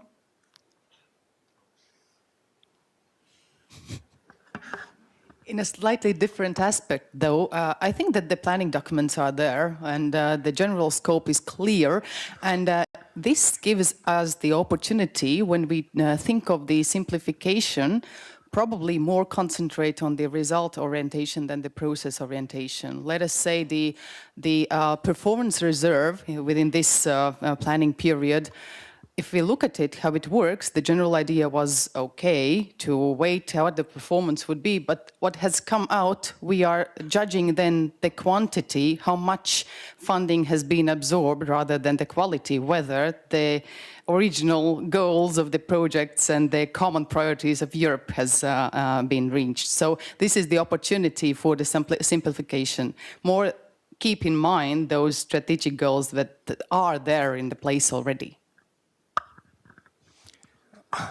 I agree, of course, the question about the issue of more strategic targets and more strategic objectives.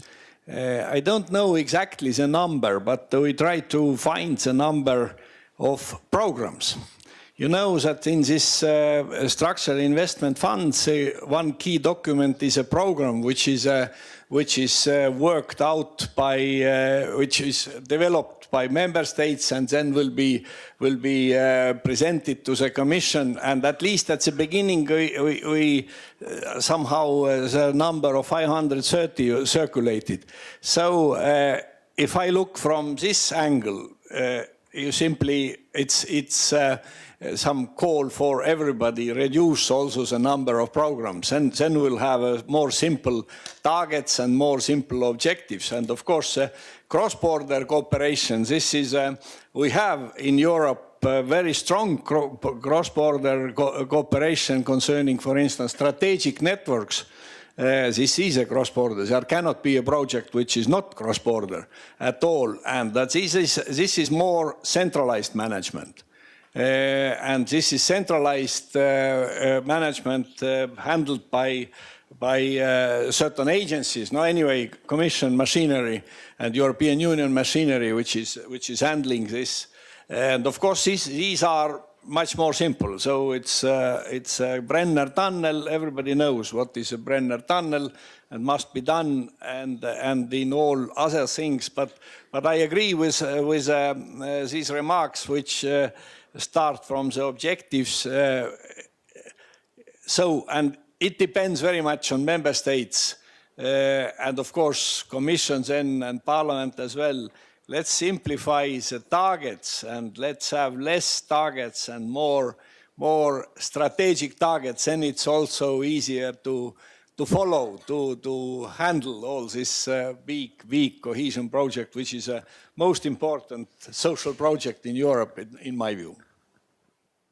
Thank you. I think we have time for one last quick one, and let's try to reach gender parity. So we'll have the lady there. Thank you very much. I'm Franziska Stadelmann from the Lower Austrian office here in Brussels. And I thank President Lamberts very much for his strong support for cohesion policy and also the other advocates.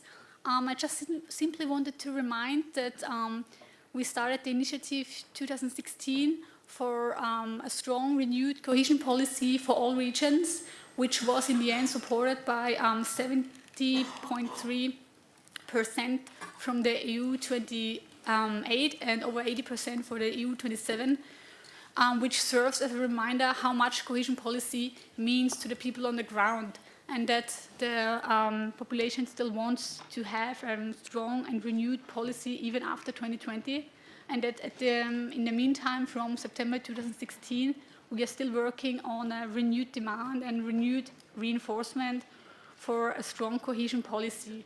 And I wanted to thank all advocates for their strong opinion on cohesion policy for all regions after 2020. Thank you. I'm still looking for a question. One last question. By a lady, please. No? There are a lot of pretenders to be ladies. But madam there. Thank you very much. I am Clara Haidu from CWEF for Biodiversity from the People's Budget Campaign. And I would like to ask from the panelists, because the title of this panel is Balancing Traditional Policies and New Challenges. And even though this is not a new challenge, sustainability and sustainable development, but we have a relatively new commitments to these sustainable development goals. And I would like to ask how you see how sustainability could be better mainstreamed into the next MFF. Because this is a challenge which has been with us for many decades, and there should be better instruments and streamlined ways to make it happen. So I would like to ask, going beyond to the proposals that have been made by Professor Matthews for the CAP, but going beyond how the sustainability issues could be mainstreamed into the next budgetary framework. Thank you. Very concrete question. How to achieve better mainstreaming of sustainability? I think that what we have to do is to refer to the UN objectives. It's very interesting. Our own research programs at ESPACE do produce very good documents. Each and every time, and each project, each program we establish, there's a need to ask the question, what is its contribution to sustainability? That's something which indeed needs to be mainstreamed and be put into everybody's minds. I think there's a lot that still has to be done, in particular when you talk about the biodiversity dimension. There is a very practical tool already operational, the horizontal priorities within each and every project funded from the cohesion policy and from the cohesion funding can be maintained, like the environmental sustainability and the others. This is how the traditional or the well-known cohesion policy may and can and should also foster and help to implement the new challenges on the table. Well, just if we take the question within the context of agricultural policy, it's clear that sustainability has to be a fundamental pillar of the policy and what it's trying to achieve. And we have seen some attempts in the current period with the greening payment and so on, which most observers feel has not succeeded. The communication recognizes that. It comes forward with, I think, a potentially more effective alternative, but there are a lot of questions about how we actually will implement that model in a way which really does bring us to a more sustainable agricultural and food production system within Europe, which is clearly needed. Well, thank you very much. We have made the fullest use of the time allotted to us. May I suggest that we warmly thank our panelists and our keynote speaker.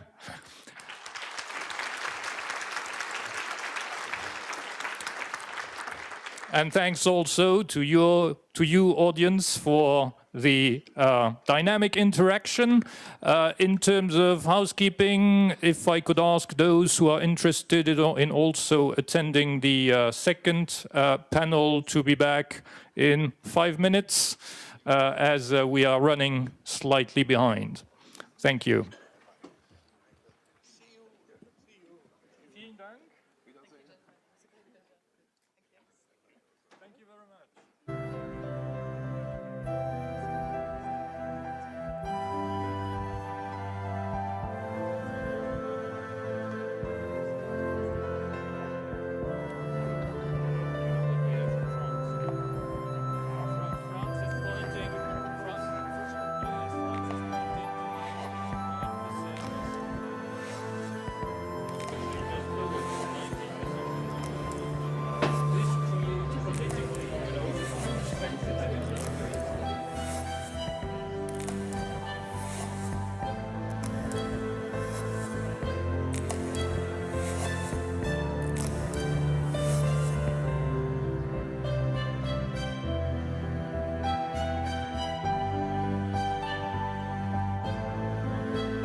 Yeah, it's here. Yeah.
Oh, is your minister somewhere?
I will be drinking, yeah.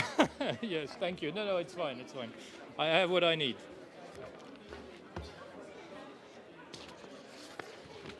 So.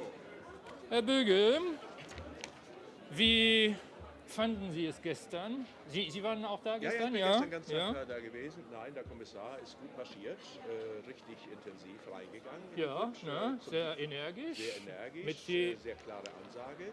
Gabriel war so ein bisschen... Very nice to meet you. I think it's the first time.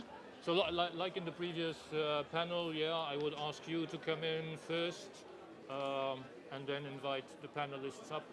And we, yeah, is that fine? Yes, and there is a switch for the... Indeed. So I hope this works out for you. Super. Ja, in der Tat, sehr, and Gabriel, sehr energisch. I think, Und Herr Gabriel, political messages. I hope that he will stay yes. in case it works in Berlin. Indeed. I don't know yet, because there's still a party delegates meeting of the Socialist Party. Yeah. This is the big hurdle. Yeah, because some regional federal states, the Socialist Party members have a big headache. Yeah. So, but on the other hand, going to new elections will be a disaster for the Socialists, for the Liberals as well. All parties will suffer except the extremists. Yeah. So we are not used to minority governments in Germany. Because we have the second chamber, who has a lot of influence as well. So it will change the total structure, therefore. And then having a situation that the AfD and the National Parliament might say one day, we were the decisive group having a certain vote, in case the others are quarreling. No, never. Yeah. Never. Well, let's hope for, indeed, a very orderly and solid government. And this composition, let's say, CDU-CSU and Martin Schulz, yesterday they negotiated European affairs. They started with that, yeah?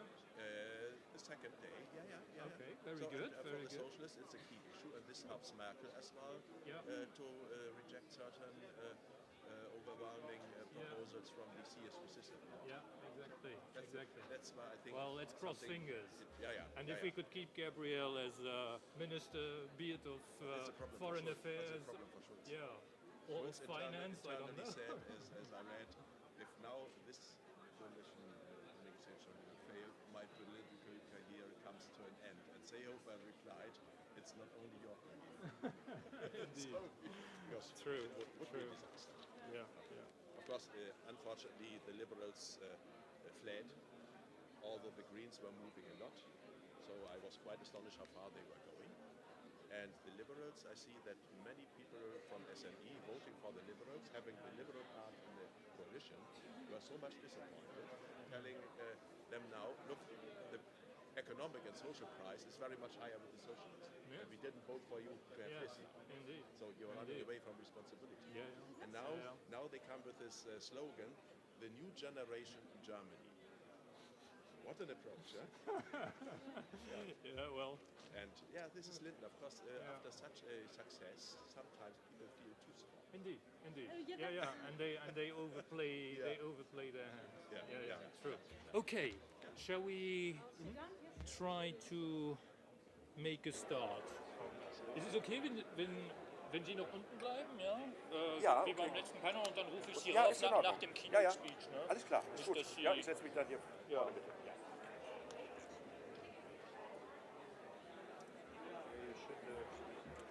Hey, how are you? Good to see you. Good to see you. How were the holidays? Good? Fantastic, Too good. Difficult to be back. You're back in force. Okay.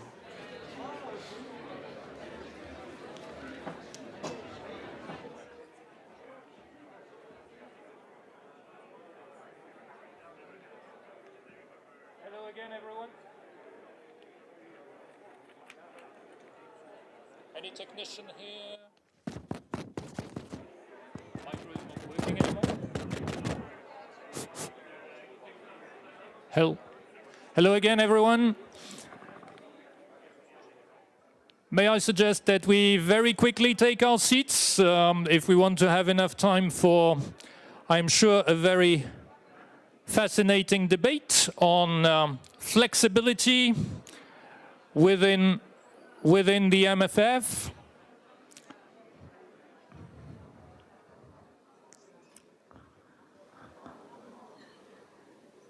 Could I in particular invite the people at the back who are still standing to find a seat quickly?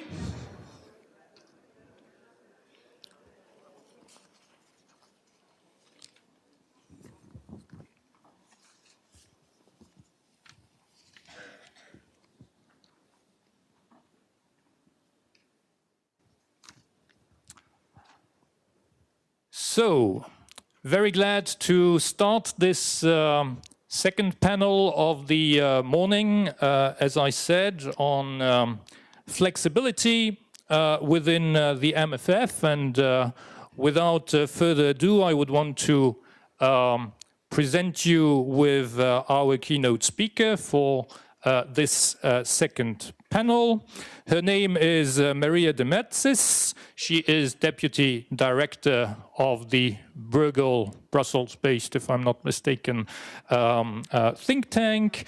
She has held various positions before, has experience from the European Commission, from the Dutch Central Bank as well, and has some academic background as well, notably at Harvard Kennedy School of Government and at the University of Strathclyde. May I invite Maria to kick off our reflection process?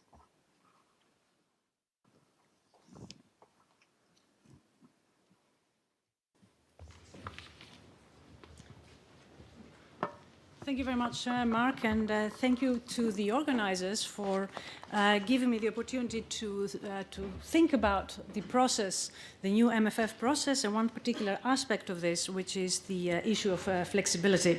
So, as Mark said, the topic of this session is the issue of flexibility needed to tackle new challenges in the next budgetary cycle. And in particular, we're given a very specific question, and that is how much flexibility is needed to ensure that the EU can react swiftly. Now, I'm sure that by the end of this session, we are going to have a magic number, exactly how much flexibility we need on this, and I'm sure that the Commission will make great use of that. But in the meantime, and since I am the first one in this session, I am going to take the chance to say that the answer actually is it depends. And it's important to say that because in order to try and get a sincere answer to this question, we need to have a framework for thinking about it. And I see my role very much in that capacity and providing a little bit of a framework of how to think about flexibility, what it is, what it should do, and indeed how much is needed in the context of tackling the new challenges as they will arrive in the future. So the issue of flexibility is really the ability to deal with the unknown, right? And I think that the issue of flexibility has become so prominent simply because we are in an era of huge uncertainties. We are living huge uncertainties, but as we move forward, there is so much that we do not know that is crucial that we allow ourselves the space to learn as those new ideas, new operations come into place. And in thinking about the flexibility, we need to have an objective, a purpose, before we can even start saying something about the degree of flexibility that we need. Importantly in this process, and very early on as we begin to think about the flexibility, I think it's important to also keep in mind what it is that we are prepared to give up to get it. It's not just about flexibility. It doesn't come without cost. We need to sort of do something less in order to be able to do something unknown more. So here is what I call the important trade-off in our thinking in the process of preparing for the future, and that is how many of our funds that we have available, they're going to be dedicated and committed, and how much of our funds are going to be flexible, so they will not be pre-committed. And what can we do if they're not pre-committed? How do we go about designing that? So, I think I'd like to flag out the first constraint in this discussion, and that is that the greater the flexibility to deal with the unknown, the less the ability to deal with the known. And I think it's important to understand that we do have budget constraints in Europe, but elsewhere as well. And therefore, once we dedicate funds to something that is unknown, we have to deal with the fact that we will have less to go around. That's the first constraint. The second constraint, which came to actually very prominently yesterday in the discussion, was this idea of the zero-sum game. If we are still caught up in the notion that the funds need to be of a zero-sum nature, then that is seriously going to constrain our ability to be flexible. So these are the two main constraints that I'd like to flag out right at the start of this conversation as we begin to think about flexibility. And then the question that I'd like to ask first is, after that, is, well, how flexible are we? We are asking for more flexibility, but have we actually done our homework in understanding whether we are flexible? Or is it decided that we're not flexible, and therefore we need to find a different way of enhancing that? I have borrowed this graph, which is an incredible graph, by a publication by Monsieur Arthuis, who's an MPA at the Parliament, as you all know, and he describes this as the budgetary universe. Effectively, it's all the money that we pull centrally in Europe to deal with different stuff. The little blue shape in the middle, in the center, is the budget, is the hub, and all the spokes that come around from that, they are ways, they are streams, instruments to do other stuff that are not catered for in the budget. Okay, and the point that he's trying to make, and I'm hoping I am reflecting his views accurately here, is that this is actually messy. And I think this graph does a very good job in portraying that. It is messy. And his main concern there is that we are threatening something called the budgetary unity. Very much, actually, we are threatening the credibility of our process of financing streams. I think that's an important thing to sort of remember, that when we go about financing needs, we need to be careful not to jeopardize the ability of doing so. But one thing that this graph also tells us is not that we are not flexible. I think this is a picture that reflects what has happened in the past, let's say, 10 years. Let's call it the crisis graph. I think the one thing it does show is that we are flexible. When there is needs to finance different things, be it the Juncker plan, or be it the ESM, or be in different programs for the program countries, we have actually been able to put various funds together to be able to deal with the challenges. We could do it better, we could do it quicker, but we do it. So I think that's an important thing to remember, that Europe has actually produced flexibility when flexibility was warranted. The question is whether we will continue to do that in the process. And in particular, and here reflecting again what Monsieur Arthuis had said, is this sustainable in the sense that it is legitimate?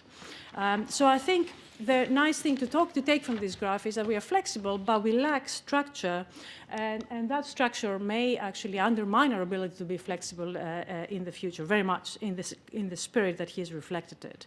So one way of thinking about the issue of flexibility is, can we become flexible but also have a structure in the way that we go about fulfilling our needs? And I think the first question to ask when you go about answering that is, what are really our financial ambitions?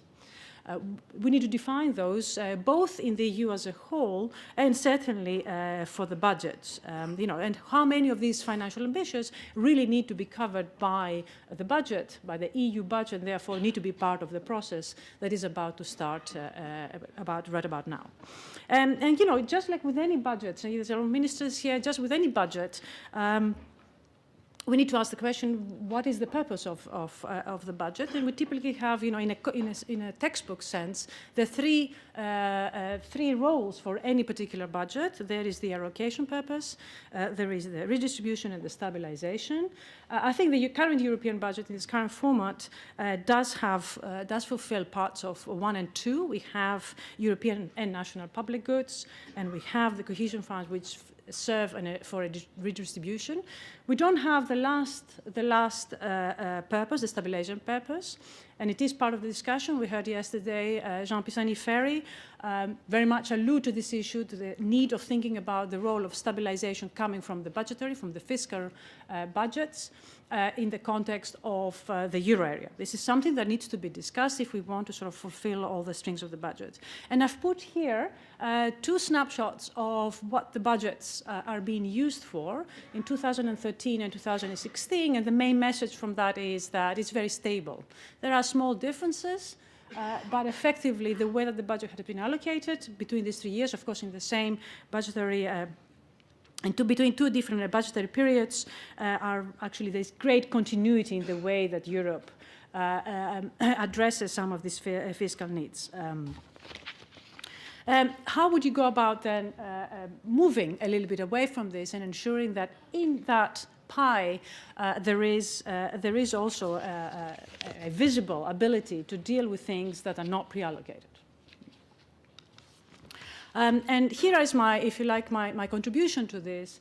And our ability to deal with the unknown requires the following 3 things. The first one is buffers. We need to think about buffers. And buffers require that we have unassigned items that can be mobilized both quickly and purposefully. The issue of quickly is something that is very difficult in the context of this discussion. But in my view, and I will be provocative by saying we need to have almost automaticity in some of this, because otherwise it would be actually not fulfilling its purpose of being flexible. It's important that we ensure that processes that cater for the unknown are not laborious. So there I would argue for certain automaticity. But importantly, it needs to be purposeful. And it's important to decide beforehand which items, which unknown facts, which uncertain facts were to be dealt with, were they to materialize. So the what if in the event of type of exercise, and my advice would be in this context to sit down early on in the process and think about the 3, 4, 5, 6 events that we would need to deal with if they were to become reality. And it's not very difficult to actually make a list, very much like the list we have when we address the assigned items in the budget. It's not very difficult to think of what types of events would you like Europe to be prepared for were they to become reality. And you could think of things like immigration, economic immigration, a problem that's going to be with us for a very long time to come. You could think about the refugee crisis. You could think about climate change. You could think about possibility of trade wars. The change of multilateralism in the global context. What is the role of Europe there? Are we going to have trading relations in the way that we have now, or is there a possibility of retaliation required should certain events materialize? And then, of course, you could think of things like natural disasters. These are types of things you could put in the list of what-if events that Europe needs to be prepared for and needs to mobilize funds for very, very quickly. My last point in this conversation is that almost equally important in this process is our ability to evaluate flexibility. And it's crucial that we evaluate the adaptability of the system. We cannot do it in real time, but we have to do it frequently and we have to do it convincingly. Otherwise, the system, the purpose of adaptability will evaporate. So in that, I would argue for timeliness in decision-making, as I said before, responsiveness to only relevant shocks that are predefined, the meeting of European objectives, the European public good, and increasing in general the resilience of the system, looking back, how's our system become more resilient. I reluctantly put in a last point, but I think it's crucial to manage expectations and manage also the perceptions, particularly of the public. I've recently read the very interesting study that the European Commission did, the Euro Special Barometer on the EU budget, and I was actually pretty much shocked by how little the European public understands what the budget does and what the budget is. And there I think it's crucial that whatever is decided in the next MFF process actually makes an effort to be known and understood also by those whom will be affected by this process. So my one sentence summary of what I would like to convey with this attempt is that the mindset for thinking about flexibility needs to be one of insurance. Designing, building up buffers that are going to ensure Europe for certain events to come, and therefore design it very much like we design any other types of insurance, be it health insurance or car insurance, in order to ensure that the system is resilient and is prepared for the unexpected. I'll stop here. Thank you.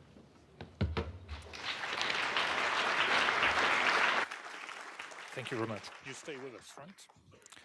Maria, thank you so much.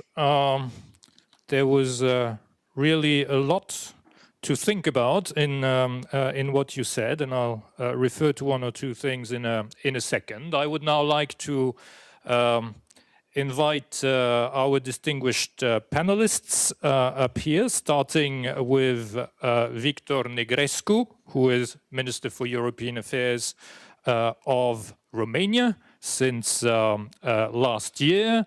Before that, Mr. Negrescu was member of the European Parliament between 2014 and 2017, and he has had a very diverse career path, as he has also been a journalist and a digital entrepreneur. Secondly, I would like to invite Ms. Iskra Mikhailova. Ms. Mikhailova is chair, sorry, wasn't seeing you, is chair of the European Parliament's Committee on Regional Development since 2015. Between 2013 and 2014, she has been Minister for the Environment and Water in Bulgaria, and she has a very long experience in implementing cohesion policy in Bulgaria. And last but not least, I would want to invite Mr. Reimer Böge. Herr Böge has been member of the European Parliament since 1989, but even more remarkably, as member of the Committee on Budgets, he has been the rapporteur on the MFF for 2007-2013 and for 2014-2020. So he knows quite a bit about the story of the budget and the flexibilities within or outside the EU budget. I would just, as a way of introduction, come back to a few things which are relevant for our debate, I believe, which were mentioned yesterday, notably by Commissioner Oettinger, and I'm very glad that Commissioner Oettinger is back with us.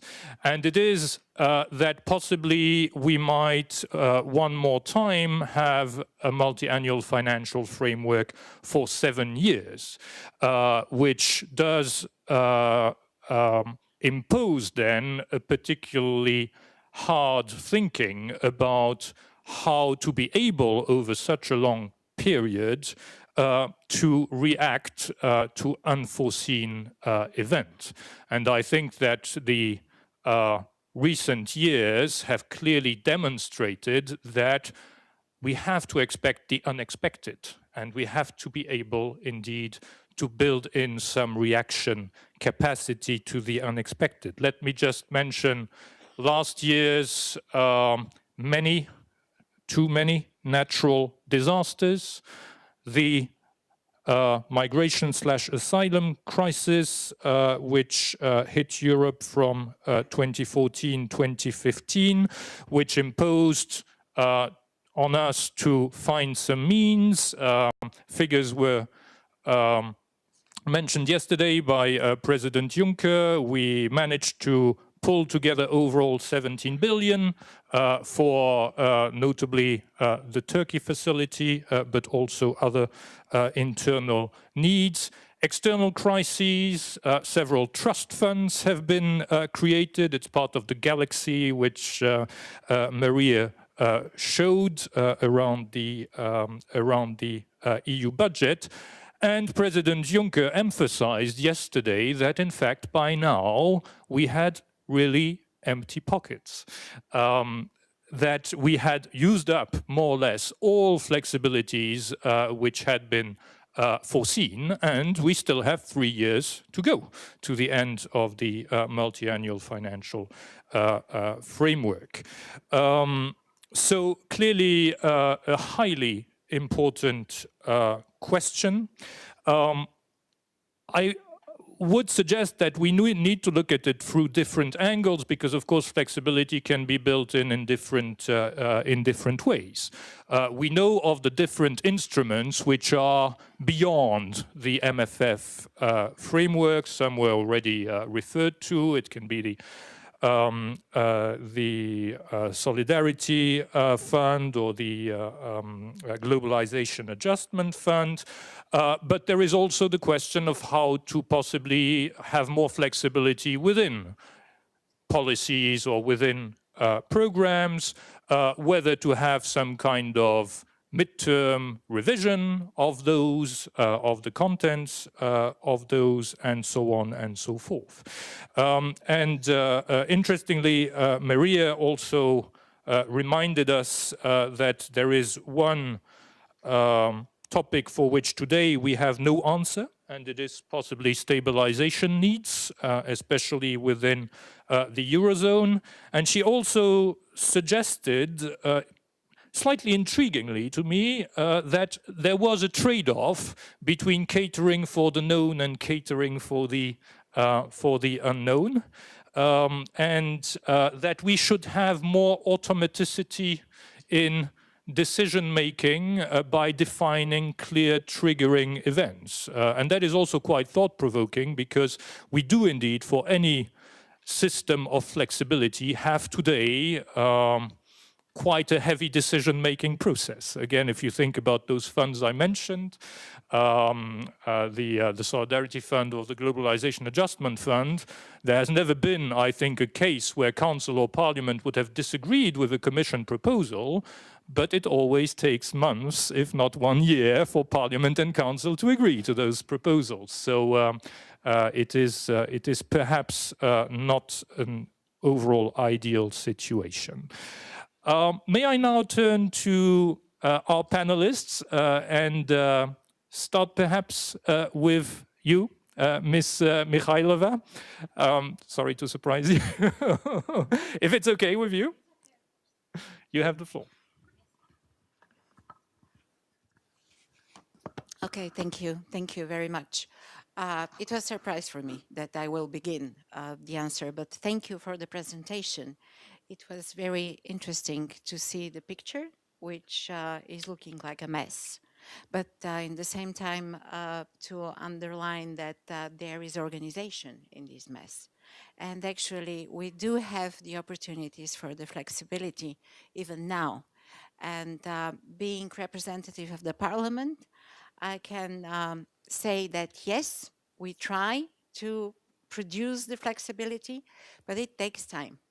So that's why I will underline 3 points when we talk about the flexibility of the European Union budget. First of all, when we talk about the flexibility, we should talk about flexibility and implement the flexibility on the all levels of governance of the budget, beginning from the level of the European Union budget, flexibility, and ending with the level of the programs and projects under the programs. Because if we stop with the flexibility on only one of the levels, the first one, or the second, or the third, or the fourth, it is not the flexibility. It will create complexity, actually. It is very important to understand that flexibility means flexibility on all the levels. Also, for me, I think it is important to underline that flexibility, it means simplification. If we do not have simplification, not even on one of the levels, it is very difficult to achieve the flexibility with the European Union budget, with the programs, with the funds, because we have examples in the Parliament. Last year, it took more than 8 months for us to decide that the member states could support some occasions after the natural disasters through the cohesion funds. The proposal had been approved, yes, that's true. We approved it, but it took months. In the same time, we tried to deliver the message to the European citizens that we want to support them. But the message arrived 1 year after the disaster. It is not the way in which we will be in the close link with the European citizens and show them that the budget is understandable and the budget is some tool which works for them, the budget of the European Union. So simplification is very important part of all idea of flexibility. And the third, my point for now, will be that flexibility means, for me, the opportunity for combination and complementarity between the different lines and different tools of the budget of the European Union. Because keeping all the lines and tools in their own direction without opportunity to combine them, it is such a luxury to keep some of these tools when our pockets are empty. When we have problems with the pockets, we should be more smart. So that's why I think that the smart combination, the smart complementarity between the tools is the key issue when we talk about the flexibility of the budget of Union. So thank you.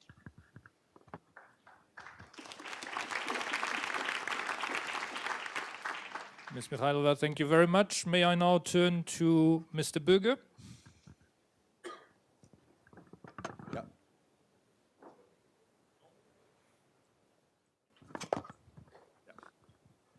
Ja, vielen Dank. Yes, thank you very much, ladies and gentlemen. Yesterday, we heard a lot which was very promising regards the mood on the negotiation for upcoming MFF. And I've said a couple of times that I've had the pleasure, not always a pleasure, of representing the Parliament in these negotiations for the MFF, often taking a lead. Now, in this discussion, we need signals of reliability, long-term planability for long-term investment, and also we need clear signals, especially in those regions which are having a bit of a tough time compared to others, that we are not going to leave them on their own in globalization. I think one of the major problems and challenges we have to face at present is that we are having an increasing conflict between the big metropolitan areas and those regions which have structural problems and which feel they're not being taken into account enough. So I think it's really important that in the European Parliament we make it clear that we will not accept, especially under a heading higher flexibility, any situation where the necessary funds for supporting regions which are not doing well should be used for other priorities. That's not going to work because otherwise the whole thing will fall apart, to put it loosely. Now, when we talk about flexibility, the best thing, first of all, is to be clear that flexibility cannot be a replacement for insufficient funds to begin with for the European multi-financial framework. And the best thing, secondly, would be if the passerelle bridge clause were to be used, which in the financial framework means that the council can decide unanimously to go into qualified majority voting once Parliament's agreed to that. That would be great, that shift from unanimous to majority voting, save a lot of time, and we could get into a proper political discussion instead of just the usual juste retour, fair return debate. Now, I've had this as an experience as I was chair of the Parliament's Budget Committee on two occasions. When we talked about how to fund the Galileo project, it was one case, and I had to negotiate against my own members. With a smart Portuguese presidency and the Commission, we were able to find the extra funding for Galileo so that we didn't end up and depend on Russia, China and America on the technological front. But it was quite a feat which almost failed because of unanimity. And then in 2008, we had a food facility for the Union, the United Nations, of €1 billion, where we managed to gather together money for 3 or 4 different headings in the budget. And the Commission was trying to sort of shift from one hand to another at the margin of what was legally permissible, which wasn't the case at the time. We almost failed there too, but we managed to do it. And when it comes to the multi-annual financial framework, there's a problem that the 960 commitments and payments was a matter of some difficulty in the Parliament, where you wanted to have flexibility throughout, which at the start of a lifetime of budget would find any usability because we're rather late in starting. But that availability should be there at the end of a period. There was a negotiation between the 3 presidents, and at the end of the day, that model put forward by the Council and the rapporteur in the Parliament found support, and they too managed to clinch a deal. Others would have failed. So I think we have to recognise today, if we had not done that, if we had not pushed that through, then the whole revision and subsequent negotiation on how to fund the migrant crisis would not have been possible, and the European budget, even before the revision we just conducted, would have failed. So for that reason, it's also part of all of this that when we talk about a long multi-annual budget, we need to begin with a revision which covers some of these points. These promises were made, but to what extent were then respected later by member states when it was time? So I'd like to make via this conference an appeal to member states that we should not continue to play this game where in the omnibus procedure on revision of the budgetary regulation, at the end of the year, we have a situation again where there's a budgetary surplus and the Commission is bound, according to its rules, to submit a supplementary budget to bring this money back under member state competence. Well, so far so good. But at the same time, we have seen that at the same time of the year, with other supplementary budgets have been tabled with difficult content where we didn't have sufficient flexibility in order to meet present and current challenges. In negotiating the omnibus regulation, it wasn't possible with the Council to break through that system. They insisted that the question of the surplus should be dealt with in a specific supplementary budget. I'm clear on that basis. Because at the end of the day, that has to be sort of just waved through. And then a couple of months later, we had an additional supplementary budget, which led to arguing of this for months. And that's not really the basis for collegial political management. And we were not able to convince the Council that the Commission budget should not be worked using emergency aid for third countries, but rather we should install a European crisis reserve. So that's a message from past experience. I hear that, and I hope that we can take that on board when we build the next MFF so we can avoid this in the future. Flexibility is something which people try to get included. If we include instruments outside of a budget, then we are undermining Parliament's prerogative too. And that is why I said a lot of store by the Commissioner's statement that the budget needs to be brought together stronger, more strongly, as the treaty says, which requires a single budget and not umpteen separate satellites flying around it. When the first protective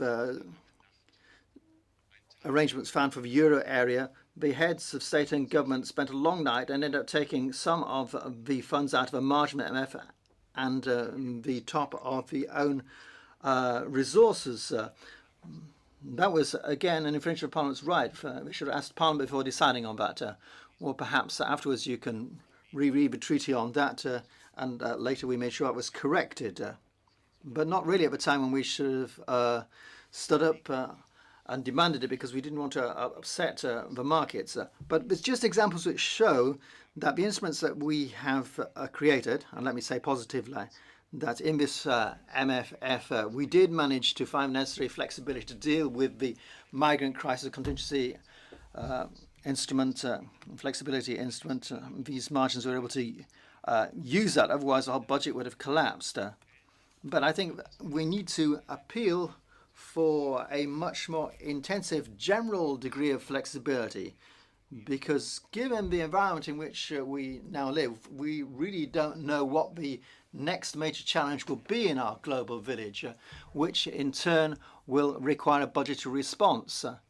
So for that reason, the Parliament will certainly argue strongly for a greater degree of flexibility, for greater possibilities of revising the budget, but not at the cost of beginning with a proper amount of funding.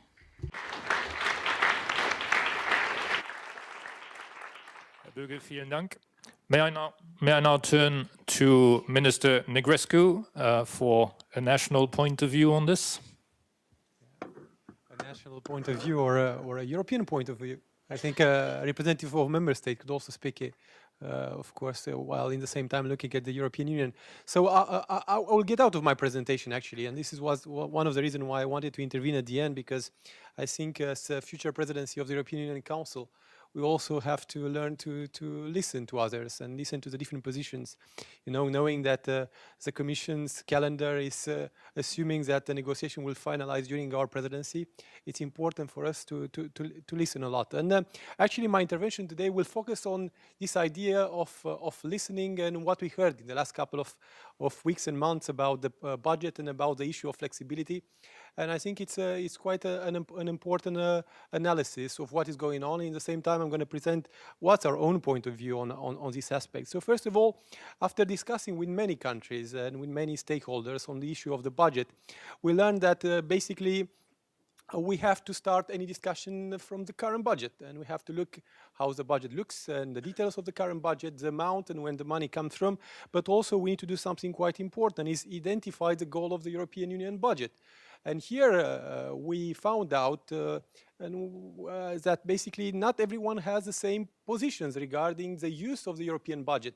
Some member states would like to look at the budget as a tool to, of course, to reach convergence, to reach cohesion, to develop, and some others look at the European budget in a slightly different way, as a possibility for them to find resources when risks appear. So therefore, we need to reach an agreement on that. And I think there is a clear agreement that, of course, we have to be transparent about the budget. We have to understand that we are accountable in front of the European citizens about the budget, and we have to explain, but also we have to have clear objectives and clear directions. Of course, we have in the budget the headings, they look fine, they can be, of course, explained to the general audience, but I think we can do a little bit more, because at the end, everyone needs to explain to taxpayers what is happening with their money and what is the use of the European budget.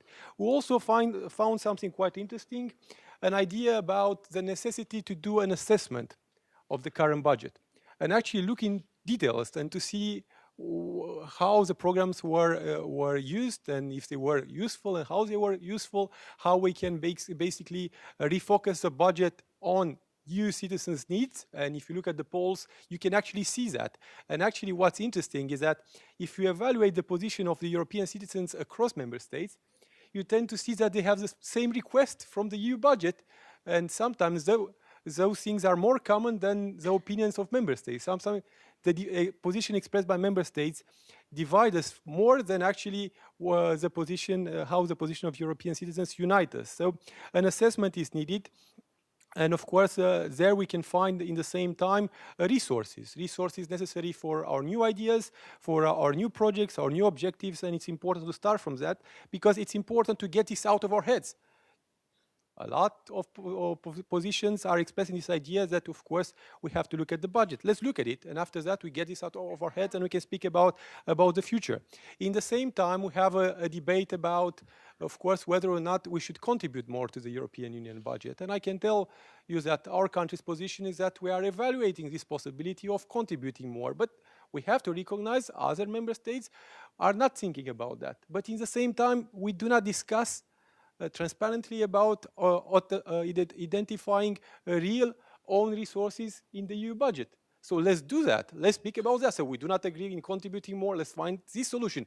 We do not agree on our resources. That means we have to contribute more. So we have at the end to find a solution and find an agreement and discuss openly about that, but directly. I think the discussion about the budget, and it's actually a flexible way of looking at things, is to listen to each other and have a conversation between member states, but also with other stakeholders. So we looked at also at the ecosystem of flexibility, and I like to call it ecosystem because, like it was presented by our keynote speaker, it's rather a complicated one. So we have different measures, different means, different solutions, and actually we try to anticipate and prevent all possible risk. And actually we learned by doing, and we did it by learning at the same time how to install and develop those flexibility mechanisms. And I don't think we did a bad job. I don't know why some people may believe so. I think the flexibility tools that we have today really worked, and of course they can be improved. And we tackled, of course, issues like youth unemployment, the economic crisis. Of course, it took a little bit too much time in identifying the best tools and the best instruments, but we learned from that. And I think the knowledge existing at the level of the Commission is really useful in this regard, in helping us develop further tools that will enable us to face such possible risks. So the idea of flexibility, like it was presented earlier, it's related to preventing risk.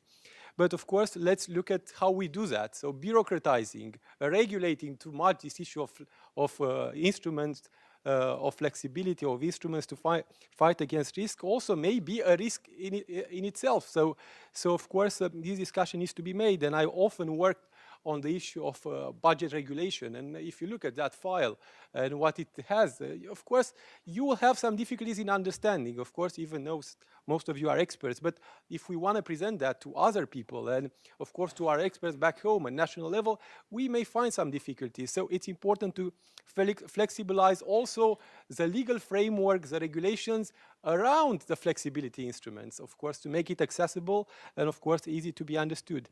So, of course, another issue that we found, it's a last issue, is how we define concepts.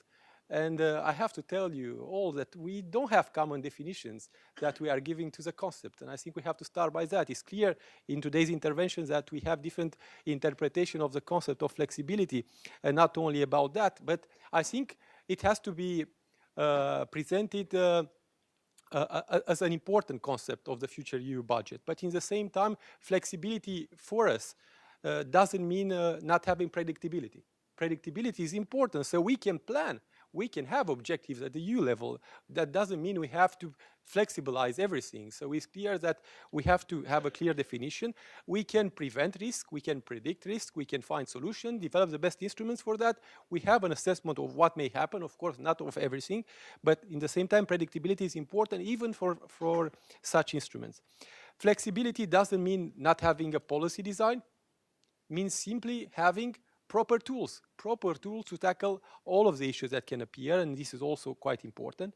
And last and not least, flexibility for us doesn't mean not thinking about added value. So even flexibility instruments or instruments that are tackling risk and crisis can bring added value. But in the same time, added value is not only related to flexibility instruments. Cohesion policy and agricultural policy have added value, not only for recipient member states, but for everyone. So indeed, we have to look at that and find, of course, ways of introducing this concept at different level, but having it there. So flexibility also would mean, and it was mentioned, and I will finish with that, of course, simplification for a lot of us, simplification on the existing policies, but also on future policy, and also simplification of accessing the flexibility instruments.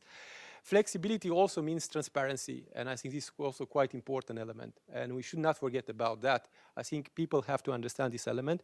And last and not least, of course, flexibility means, of course, being able to use all the potential existing in the EU budget by combining, like it was said, different instruments existing at EU level, but in the same time, creating a smart, easy to access EU budget that is useful for the European citizens, because the goal of flexibility is to make the budget useful for citizens across Europe. Thank you so much.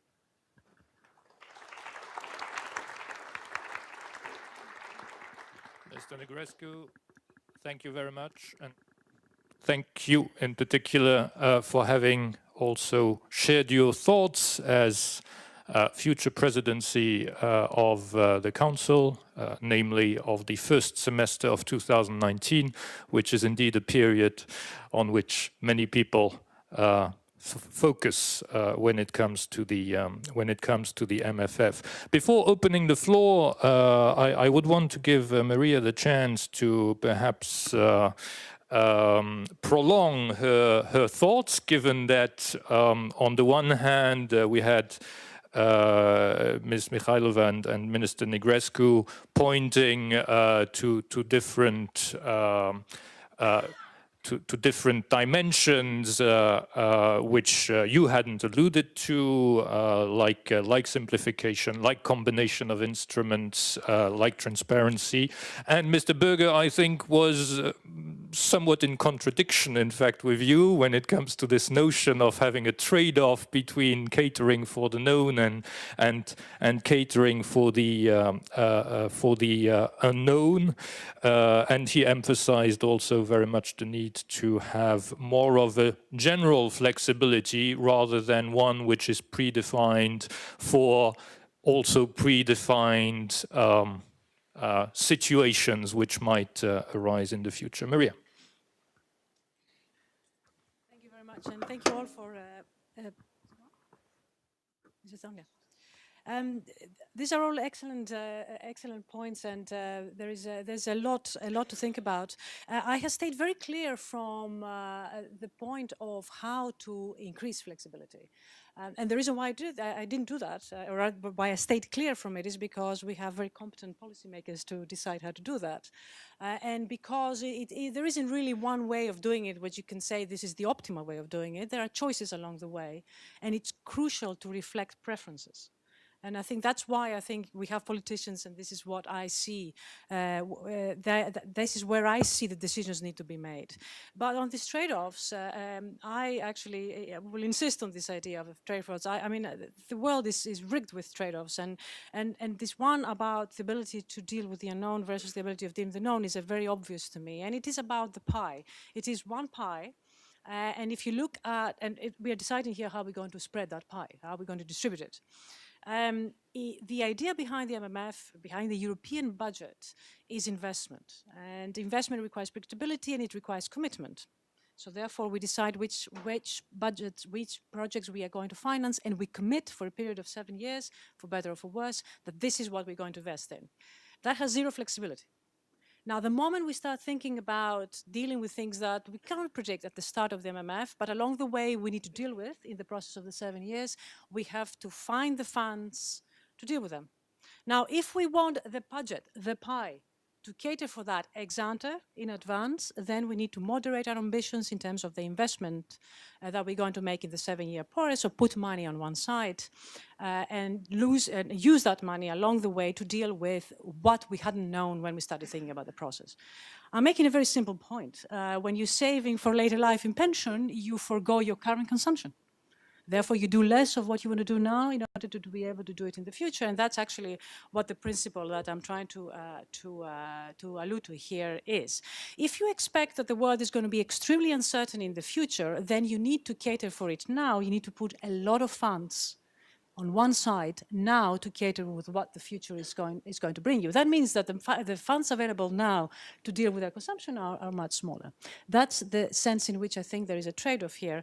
And I think it's an important trade-off that we are faced with in all our decisions, economic decisions in our life, including very much the budget. I'd like to complement the idea of simplicity. I am of the school of thought who believes that simplicity, even if it's not dealing with all the problems, the complex problems that we have, it's something that can actually help us learn. So I am very much in agreement with this idea that the simpler we are, the more we can achieve.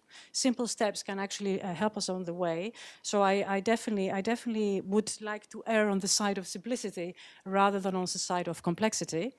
And certainly transparency. I think the last message that the minister gave is crucial, and actually one of the if you like, dimensions that we think we're not doing well in.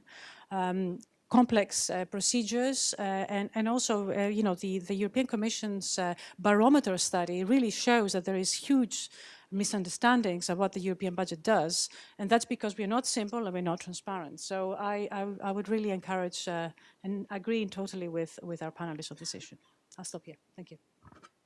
Thank you very much. I'd like now to turn to the floor. Please. Thank you. Lazarus Panougias, European Investment Fund. A question for MEP Mihalova. Many thanks for extremely succinct and useful presentation. You sensibly highlighted the length of the time it takes for certain decisions. My question, could you indicate ways to achieve a better speed and, if possibly, within what time frame we can achieve this? Thank you. So we collect, or I'll answer? I'll answer. Okay. It is extremely difficult to say on behalf of the European Parliament about the timing. In some of the cases, it takes even more than we expect. But in this question, answering this question, I'll support fully our main speaker today. We have to predict. We have to plan. We have to imagine what could happen. We know about the climate changes. We know the link between the climate changes and natural disasters. We know about the other problems with the migrants, with the security and safety of the European citizens. We know about this. It is not so difficult to predict that we will need in some moment some decisions which will help us to react. So predicting and planning these cases, it was called management management of unexpected cases. So predicting, planning, and managing unpredictable cases will help us to make the decisions in more smooth way, faster, and to be more transparent in front of the European citizens. Because I mentioned the case with the natural disasters and the changes in CPR. The link between the European institutions and the citizens in Europe had been cut because of the late decision. The citizens did receive the support, but too late, so late, so they didn't make any link between the budget of the European Union and support they received from the European Union. So this is one of the challenges. And I think that the good planning and the good list of unexpected, maybe, crises could help us in future. Maria, yep. complement this, actually. I would say that the crucial question in this is what is it that you want to be prepared for? And there are two things that come into this. In your decision of what it is that you want to be prepared for, how likely is that something is going to happen? And that's very difficult. You can't predict, you cannot predict natural disasters, you can't predict earthquakes, you can't predict the financial crisis. You cannot predict a certain thing. But in any case, we try to predict this, and we shouldn't stop trying, but it's not the only thing that matters. The other thing that matters is that if something happens that we haven't thought of, what kind of effect will it have? And this is where the discussion of the catastrophic events happens. So this is why I would concentrate not so much on predicting what's going to happen, but deciding what it is you want to be prepared for. And a very crucial part in that decision is what is the impact of these events if they were to happen. I always use the Dutch example here simply because I happen to know how the Dutch prepare for floods. They don't try to predict the rainfall in the next year. They simply know that if particular rainfall is going to happen, it's going to be catastrophic. So they built, given the budget constraints that they have, they built dams accordingly. I think this is an analogy that we used in the way that we designed the new financial system, and I think it's a very good way of designing an engineering way of thinking about how to prepare about the future. I just would like to add, of course, we cannot predict everything, and we never know what will happen next in our difficult surrounding, whether it's President Trump, President Putin, or President Erdogan, for example. But what we could have seen a bit more intensively was that we are surrounded, especially in the Mediterranean area, with Africa, with the challenges on the Balkans, and now in Eastern Europe as well, with political, economic challenges. And the key question also for budget is then, did we really do the necessary proactive management to find answers on time to stabilize our neighborhood in economic and political terms? So nobody could foresee that these days the war in Syria will take place, but that there was permanently and there will be a growing pressure on migration if the situation in our neighborhood is not changing. It was in principle foreseeable.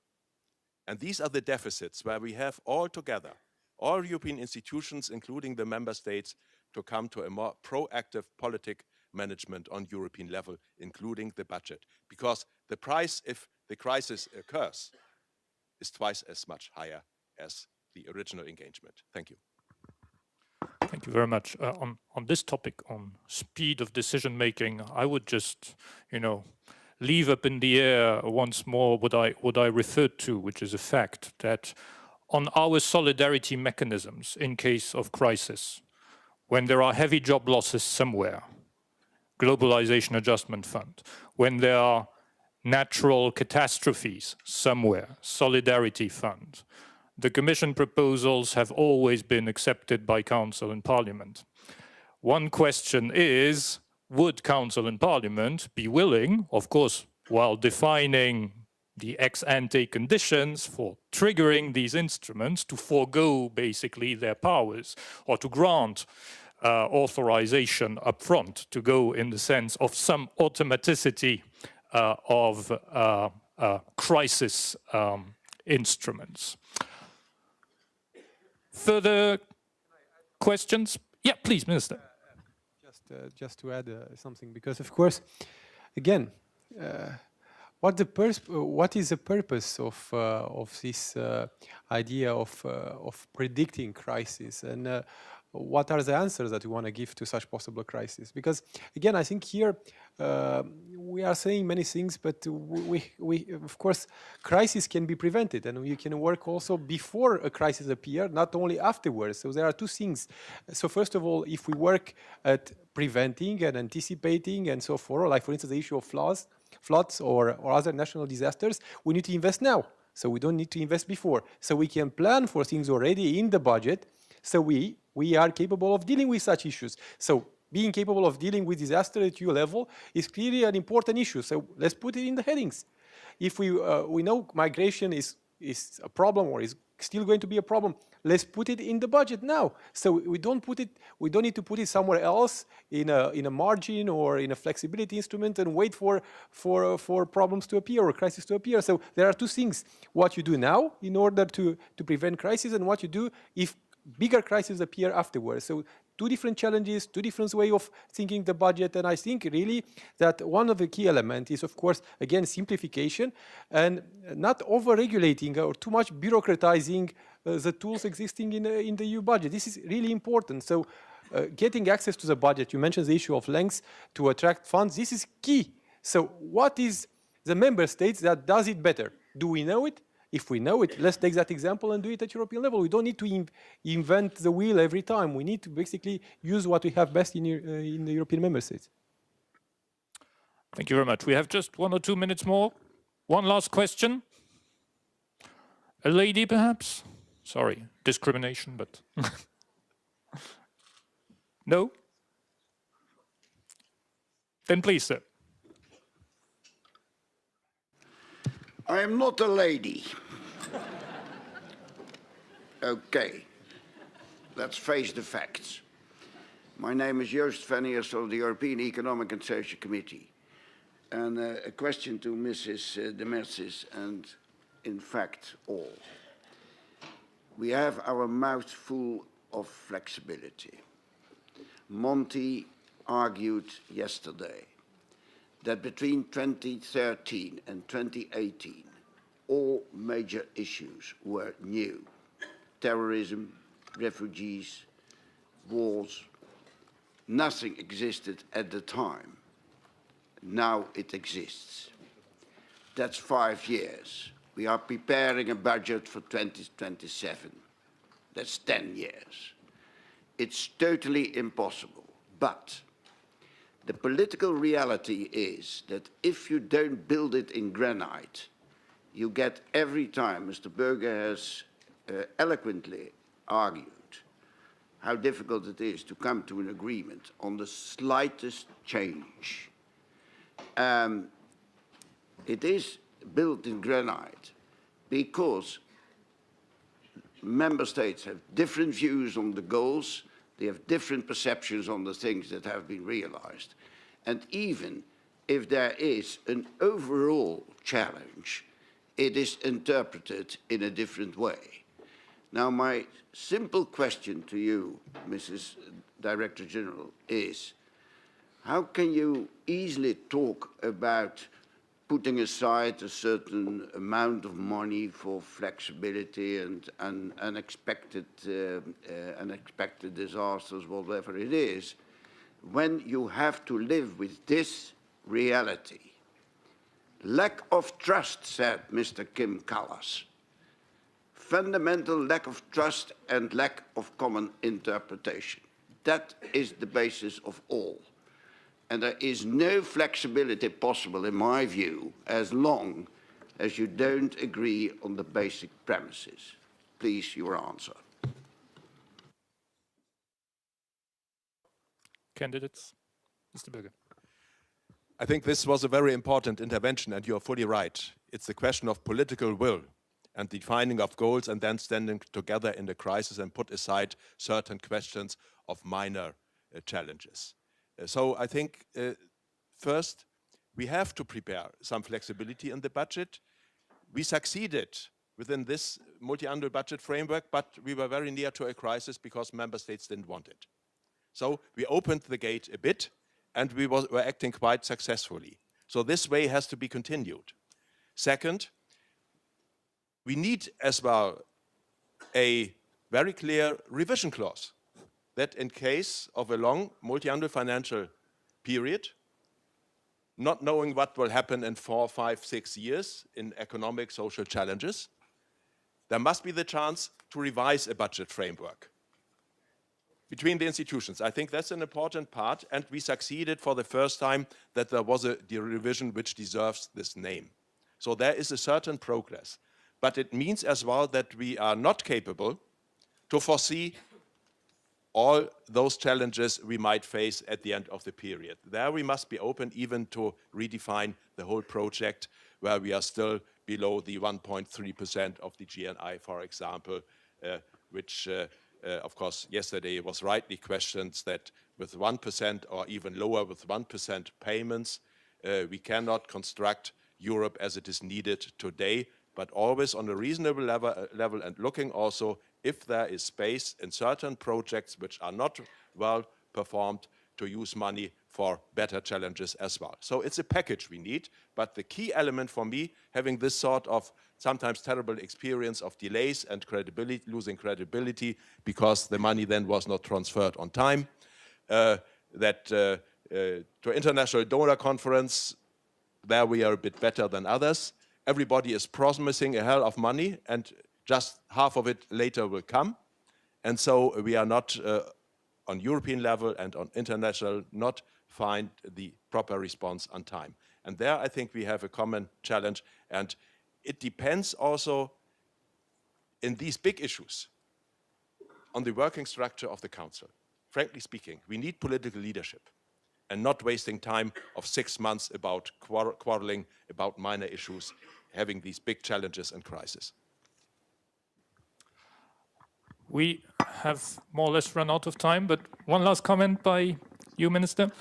Yeah, just to underline what I said earlier, it's important. I think the only solution to rebuild trust, of course, is to refocus the budget on EU citizens' needs. And of course, they are the common thing among member states. So I think even governments are, of course, accountable in front of citizens. And it's up to us to consult them. At the European level, of course, we are also accountable towards citizens. So I think we can find solutions to build common ground by basically consulting them. And this is really an important element. And I think, indeed, of course, leadership, like my colleague said, is really important. And in this regard, of course, leadership at the level of member states, leadership in the European Parliament, but also leadership at the level of the Commission. And I take the opportunity on our behalf, of course, to congratulate Commissioner Oettinger for the leadership that he took on this budget, and the fact that he conducts this consultation is really important. I think this is a way to go. Maybe we will not agree on everything, but it's important that we have started.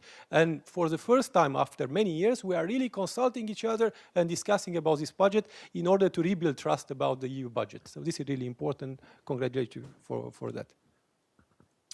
Well, I would want at this point to warmly thank both our keynote speaker and our distinguished panelists for a very lively and rich debate, and pass the floor on immediately to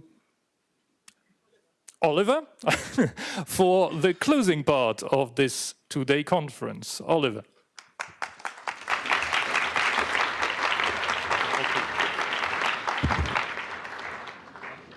Thank you very much, Marc Lemaitre, for moderating this panel so successfully that everybody says.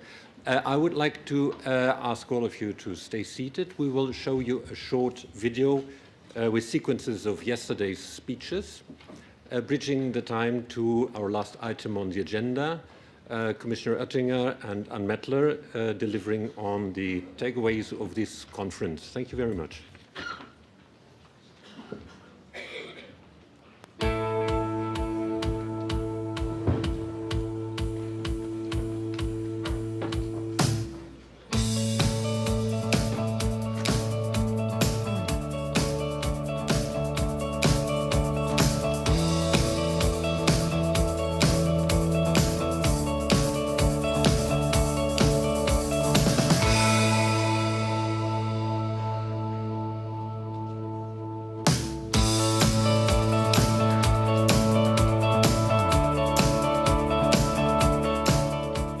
Le budget, mes chers amis, n'est pas un exercice comptable.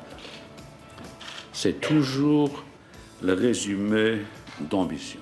Moi, je voudrais ici faire un plaidoyer qui se distingue par rapport aux exercices budgétaires précédents. Il faut d'abord nous mettre d'accord sur les objectifs. Qu'est-ce que nous voulons? Et à partir de là, nous déclinerons les moyens financiers que nous mettrons à disposition de ces ambitions politiques. 2 Programme würden wir gerne von jeder Kürzung ausschließen, weil es um Zukunft geht. Erasmus Plus für die junge Generation, Wir hätten gern, dass mehr junge Menschen, Akademiker, Handwerksmeister, Studierende, Schüler, mehr Geld für Erasmus und mehr für Horizon Post 2020, für Horizon Europe. Diese beiden Ziele verfolge ich, weil es um Zukunft geht. Und ich sage gleich ergänzend, ich würde gerne ein Heading vorschlagen: Zukunft, Innovation und Jugend.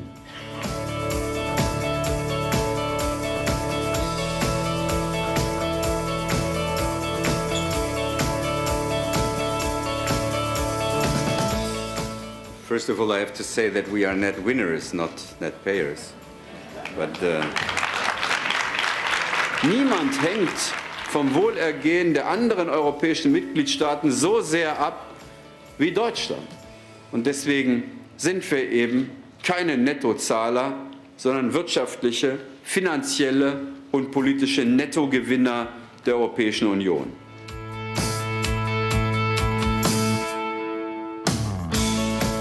Brexit today is obviously one of the elephants in the room, moving us to budgetary uncharted territory, different from the financial framework used in the past. These challenges have changed Europe, and the next multi-annual financial framework will be a child of this new reality.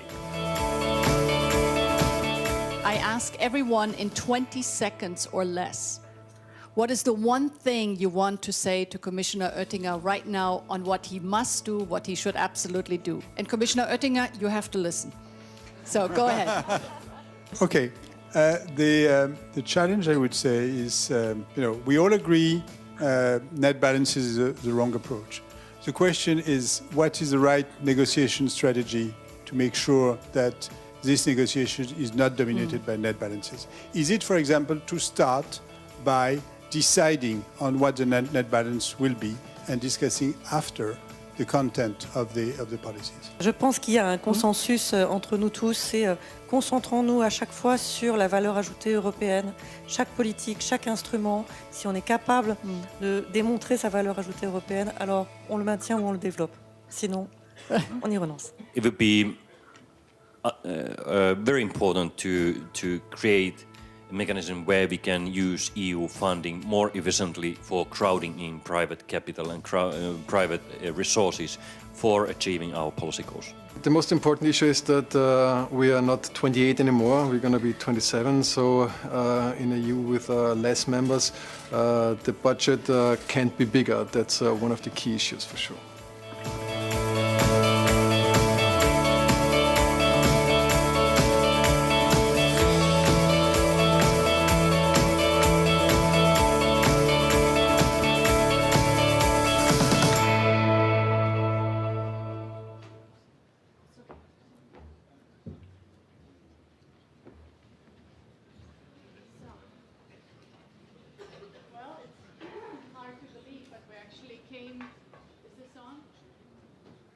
Hello? Yeah. So it's hard to believe, but we're actually coming to the end of our conference. And may I ask, please, that we get a second microphone? I know we have more than one, just so that Commissioner Oettinger can weigh in when he wants to. So the session is called Next Steps on towards the Commission proposals. I will now switch into German, so for anyone who needs the translation, please use your headsets now.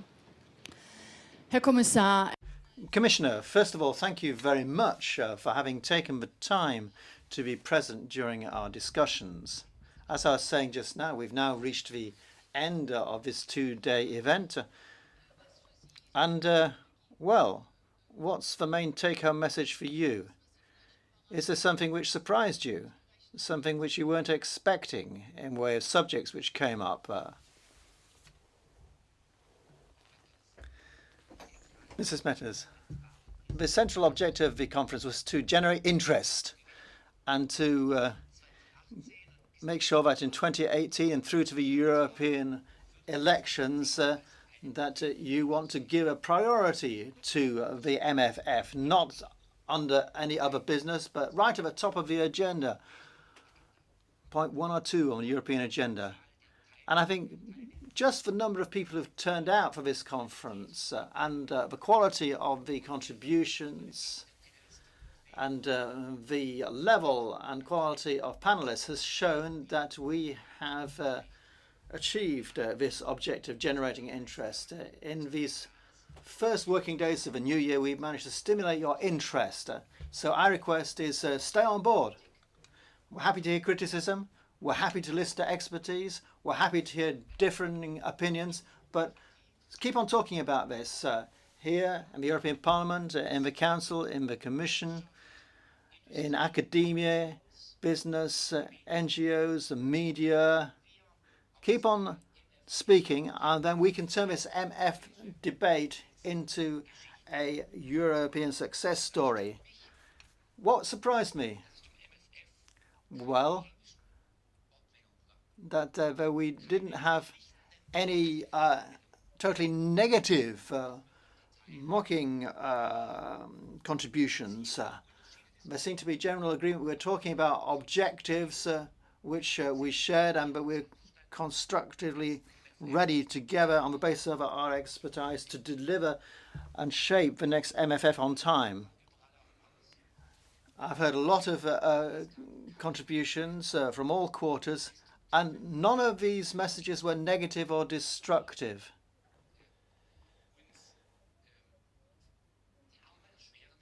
Nobody was trying to make our work more difficult. I think all that we heard was constructive. That's right. But did you see some guiding thread that ran through the various discussions yesterday evening? Mario Monti was saying that this time the discussions are different. We know that was a lot at stake. Did you see a guiding thread in the discussion? Well, we're at a time when economically we're on the road towards a better situation. We're seeing improved growth compared to a year or two back in all member states. On the labour markets too, the countries which have been most badly affected in the south of Europe, we're starting to see some encouraging signs to begin with. Secondly, well, the Brits are going to leave us next March next year. And then the expectations, autocrats in Turkey, Moscow, and one wing of the White House, they've got their own agenda. And let's not forget the Chinese. Also, we want to demonstrate to them that democracy works. And if we're to do that, then we need to be successful at MFF. But if we want to show to the autocrats of this world that we are competitive, that we can act, and if at the time when unfortunately Britain is leading us, we want to demonstrate that Europe is still capable of action, then we need to reach an agreement on the MFF unanimously in the European Council and the Council. And I hope with a broad majority in the European Parliament, with the Commission moderating between the Council and Parliament. We need to demonstrate good governance, show that's part of our democracy in our European model. It's an opportunity to prove this, so that's my request. Let us show the others that democracy can work in a multicultural family with 27 member states, small and large regions, economically stronger and weaker member states, represented in the European Parliament, notwithstanding there being the start of an election campaign, that it can work. We've had a lot in the discussion about the cohesion policy, and yesterday evening Commissioner Crețu addressed us. How do you see the role of these policies in the proposal the Commission is going to table in May? What role will the cohesion policy play?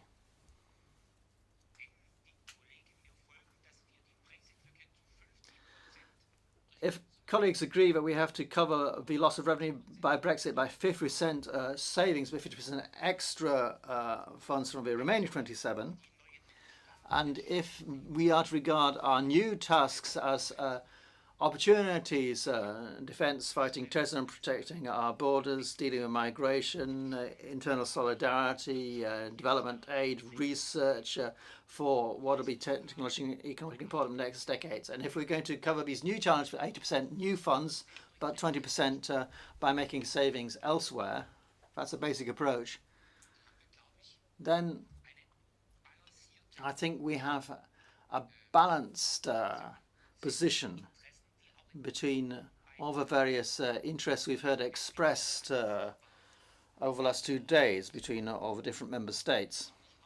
But then I expect in return from member states that they tackle these issues quickly and intensively, and in the second half of this year, that our proposal should not be filed vertically somewhere, but be kept on their tables as a priority. And I do see an opportunity then of getting an agreement before the next European elections.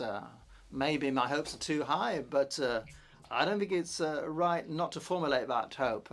We need to encourage people, otherwise we'll give them temptation to go the wrong way. So you're hoping agreement in Sibiu in May 2019. I think it would be great if we could show to all the populists and anti-Europeans, and we could be proud of achieving that. If in spring 2019 the multi-annual framework is there for the next decade, thereby giving all investors and all our partners the proof that things are working. It all depends on whether the heads of state and government are ready to show their readiness to do this. Readiness of heads of state and government, if we got that, then it's possible.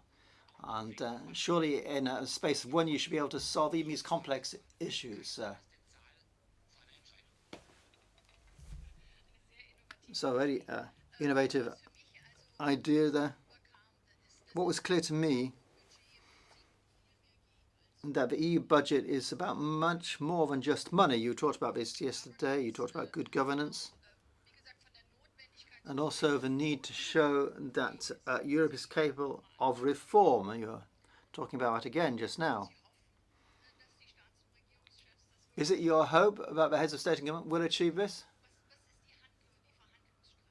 What's your negotiating strategy as you see it? We've now had an MFF before, adopted, discussed during European election campaign. We did have that in between 1999 and 2000, but at the time the European Parliament didn't have much of a say in the matter, not as much as now anyway.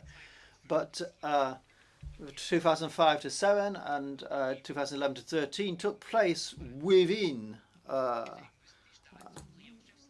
Parliament's mandate. So states ahead of government, I think, have to accept that European elections are on the horizon. And again, we'll be the leading candidates. And therefore, they need to be aware of the risk of making the same mistake as last time. Because otherwise, you will have this delay and you will have a total European year loss. So I take it people will be able to learn from the mistakes of the past. And then a further point, why as Commissioner and the Commission are we submitting a proposal in May 2018? We're doing it because we expect to be disgraced away. No intention to work really hard the next few months and produce something and then find out heads of state and government aren't bothered about looking at it. It only makes sense if it's taken up straight away. And that immediately afterwards we have a discussion of the MFF and the time be used, and one shouldn't just sort of wait until the start of 2020 before starting to pay attention to the subject. Everybody involved has to adopt this as a priority. I think it's a question of responsibility and the possibility of letting democracy play its role. Parliament has said it is ready to do that, and I think on the government side, Democrats should take that equally seriously.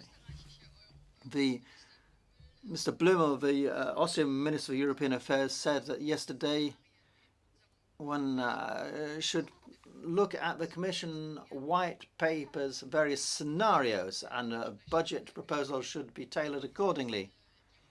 Is that your opinion? Is that something realistic? He's talked about scenario 4, which means that you should do less but more efficiently. But what would that mean for the budget in practice? Well, looking at the 5 scenarios in the white paper, I think we'll end up with a blend of scenarios 5, 3, and 4, where we're basically going to redefine Europe. if we invest in defence, in more protection of a frontier, Frontex has 1,700 officials 3 years ago and had 500 officials. Moreover, our member states have 100,000 border guards. We've got 1,700. Wouldn't it be better for us to have more for the European external borders in Bulgaria, Greece, Italy, Spain, and the front line close, maybe Finland, whilst we have free movement within, instead of having checks between Germany and Denmark and Germany also just daft. I mean, free movement is the joy of our movement. I'm old enough to remember standing an hour at the border between Strasbourg and Germany and having to change money to and so on. But now, you know, between Kiel and Strasbourg, it's just a local train which runs like that. Free movement within, but all-embracing border controls on the outside. I think a win around citizens of our base and fight the populism of our base, as Macron has shown. So there are some issues such as external security, defence, research. We have to have more Europe. There are some areas where we could perhaps move at different speeds. Recently, we've seen this public prosecutor's office. 20 are going to participate. The others will join in later, I'm sure. We have the same with the euro area. And that was the case in Dublin too. And then we have to talk about priorities and what we do later.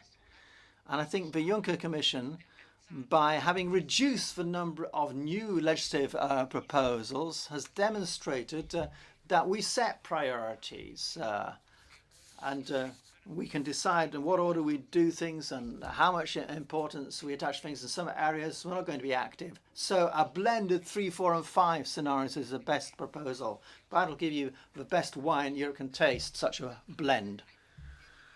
Now, one point which I thought we didn't hear enough about was economies of scale, which you were just mentioning, for example, in respect of border protection, the value added. Spend more at European level for, and then in return, member states can make savings.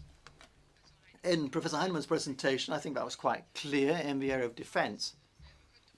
The same could be true in respect of digital innovation, for example. Why is it so difficult to get this message across? Between Silicon Valley and the Pentagon, made in China 2025 on the other hand, when it comes to research innovation in Europe, can only win if we play as a team. There are developments in artificial intelligence with quantum technology, micro and nano electronics with robotics, high-performance computing. These are developments where there's you won't find European industry, not Philips, not Bosch and Siemens.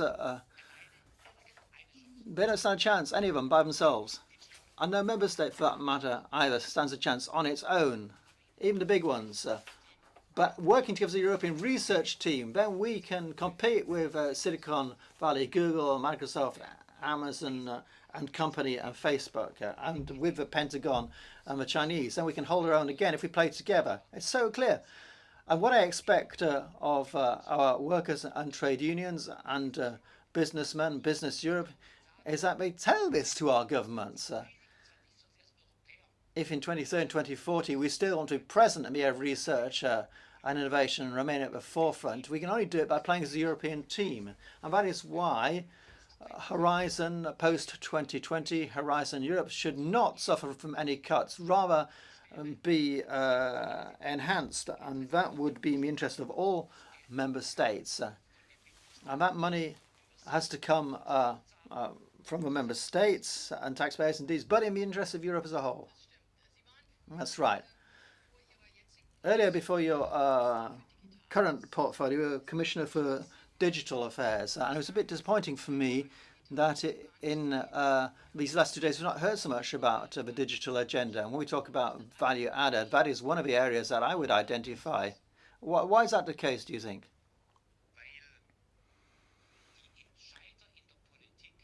In politics, decision makers are not digital natives. It's as simple as that. Now, I grew up with calculators and analog systems. So older summits, including those in the Commission, the Parliament, the Council, have to understand a revolution is underway. Things are moving fast and it's all embracing. And for that reason, with my colleague Gabriel Ansip, and together with DG Connect together, I'd like to have actually a subheading, a proper sub-chapter on digital strategies. I'd like to see that as a title in the next budget and localize the money for that together, firstly, and then to have this as a symbol that the digital revolution is recognized and is now part of the budget and figures there prominently. Does that imply doing something on the infrastructure front? That digital infrastructure be covered also? When people say infrastructure, people like bridges, roads, and the like. But if we're talking 5G, for example, if we don't make progress on that, then I think that would have rather worrying consequences for the European economy. So modernization, if you like. Well, I've driven around a lot of Western Central Europe, as much as 100,000 kilometers a year. So I'm familiar with what the situation is. And for decades, things have not really changed much. Obviously, they've demonstrated their worth. Now, if I'm going from here to Strasbourg, I have these sort of gaps in our coverage. And when I go from one country to another, I don't have to show where a passport is. The countries are the same, but I can tell from a degree of coverage that I'm crossing a border because for 3 minutes I've lost the coverage. And automated driving isn't going to work on that basis. So we need infrastructure which can perform properly. In Seoul, the Olympic Winter Games, 5G is going to be used for the first time. So athletes, officials can experience how high-performing 5G communication looks. And we're living between somewhere 4G and 3G. So alongside roads and railways, indeed, the digital infrastructure is the most important thing. And also, I'd like to see in the context of the European budget that we have co-financing in a prominent position for digital infrastructure. How important is the EU budget when it comes to the Future of Europe process, which the Commission initiated last March? After March 29, there's only 27 of us. So how important is the budget against that background? Money is not everything, but without money, everything is nothing. Without a budget, you can close shop in Europe. In the Commission, we have 32,000 people working. That's actually few people work together in the city of Munich, less. And I can only say to member states, careful. If you want to cut positions in the Commission, it's not going to help you. We need stability for our officials, the people who work for us, and also we need some prospects for the younger generation. But DG Competition, for example, can't check on competition. We can't give proper consumer protection. We can't run Connect Europe and deal with the plans for cross-border infrastructure between, let's say, the 3 Baltic countries, Finland and Poland, and work on the integration of these countries in the European gas market without the necessary expertise.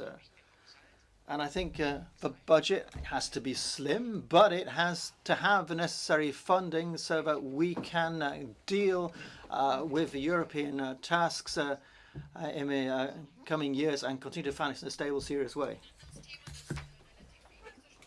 Another thing that wasn't discussed were own resources and Mario Monti's work. Why wasn't that discussed, do you think?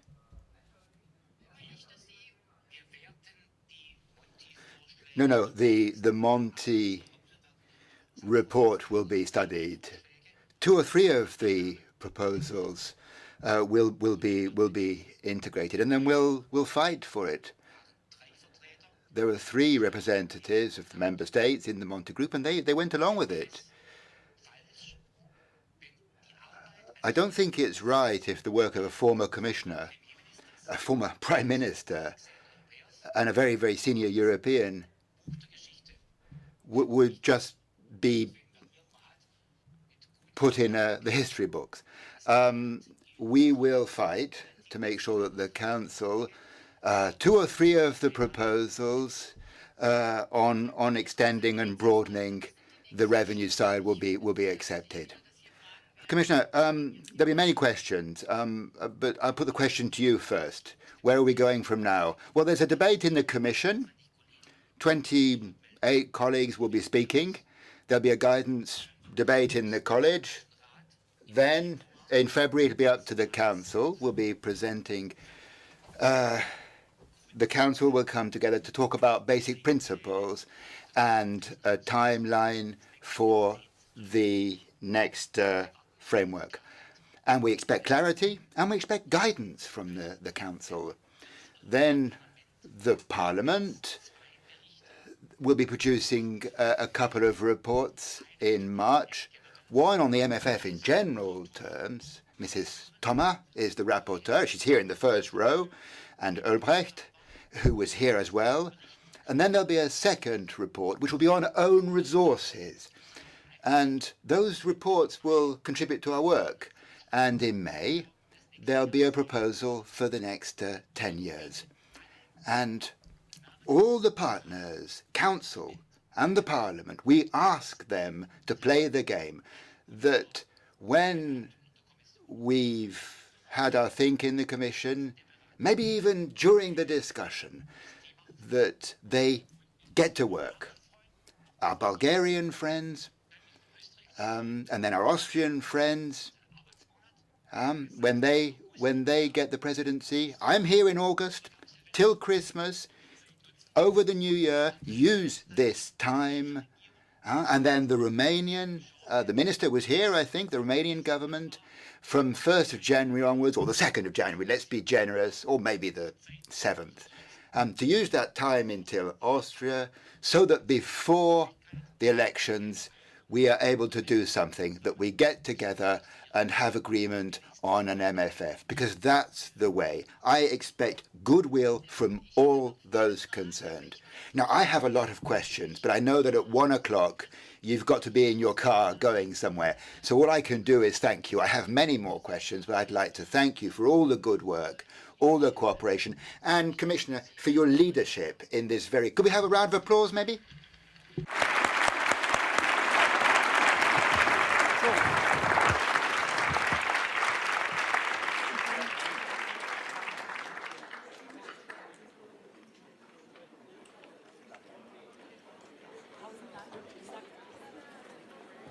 To everyone else, don't get over. The commissioner will leave, but I now will switch back into English and ask you to give to listen for just a few more minutes, because there are a couple of people that I really have to thank before we all depart. They have worked tirelessly, including over the Christmas holiday. So please, pay them the respect that they deserve and remain quiet for just 1 or 2 minutes. So I want to warmly thank the following Commission services: the SCIC, the Commission's interpreting service and conference organizers. I apologize to all of the interpreters yesterday because we made you late, but I promised to get you out of here on time today at 1 o'clock. Thank you so much to the SCIC. Great job.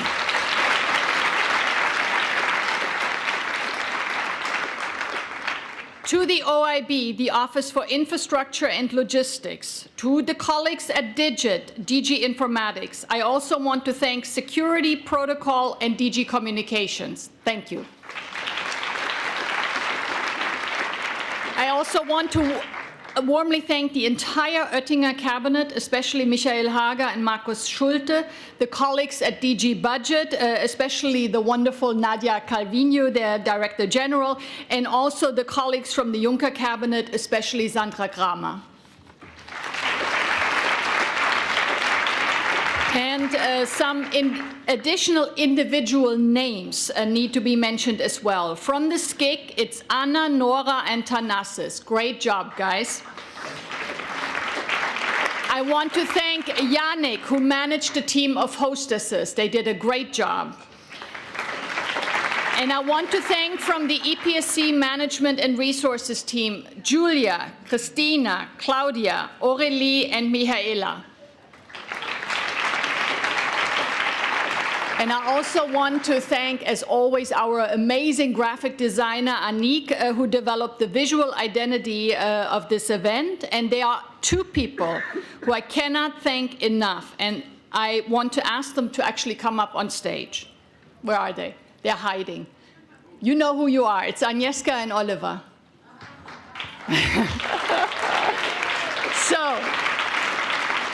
So Agnieszka Skuratovic is our amazing head of the management and resources team. And then finally, don't be shy. Finally, Oliver Dreuter, the EPSC's advisor on the MFF. Without these two people, I wouldn't be standing here. So now they deserve a very warm round of applause. Great job, guys. But before I let you go, I also want to thank you, dear participants. I already mentioned it yesterday, we had well over 1,000 people at the conference throughout the duration of the event. And even though it's today the second day, we still had a lot of people registering this morning. We had 3 listening rooms for all those who could not be in this room. They were all full, packed. So this is something that has never happened to us. And we've also had several thousand people following us online. We've been very active on Twitter. I already mentioned yesterday that our hashtag EU budget was the top hashtag in Belgium yesterday. And it shows really engagement, it shows interest, and it shows collaboration, for which I and my colleagues are extremely grateful for. And you will recall that I asked you to come with an open mind and a future orientation, and you delivered on that. And for that, I want to thank you from the bottom of my heart. The conference is now closed. Please remain engaged and have a nice afternoon. Safe travels for all those who joined us from outside of Brussels. Thank you.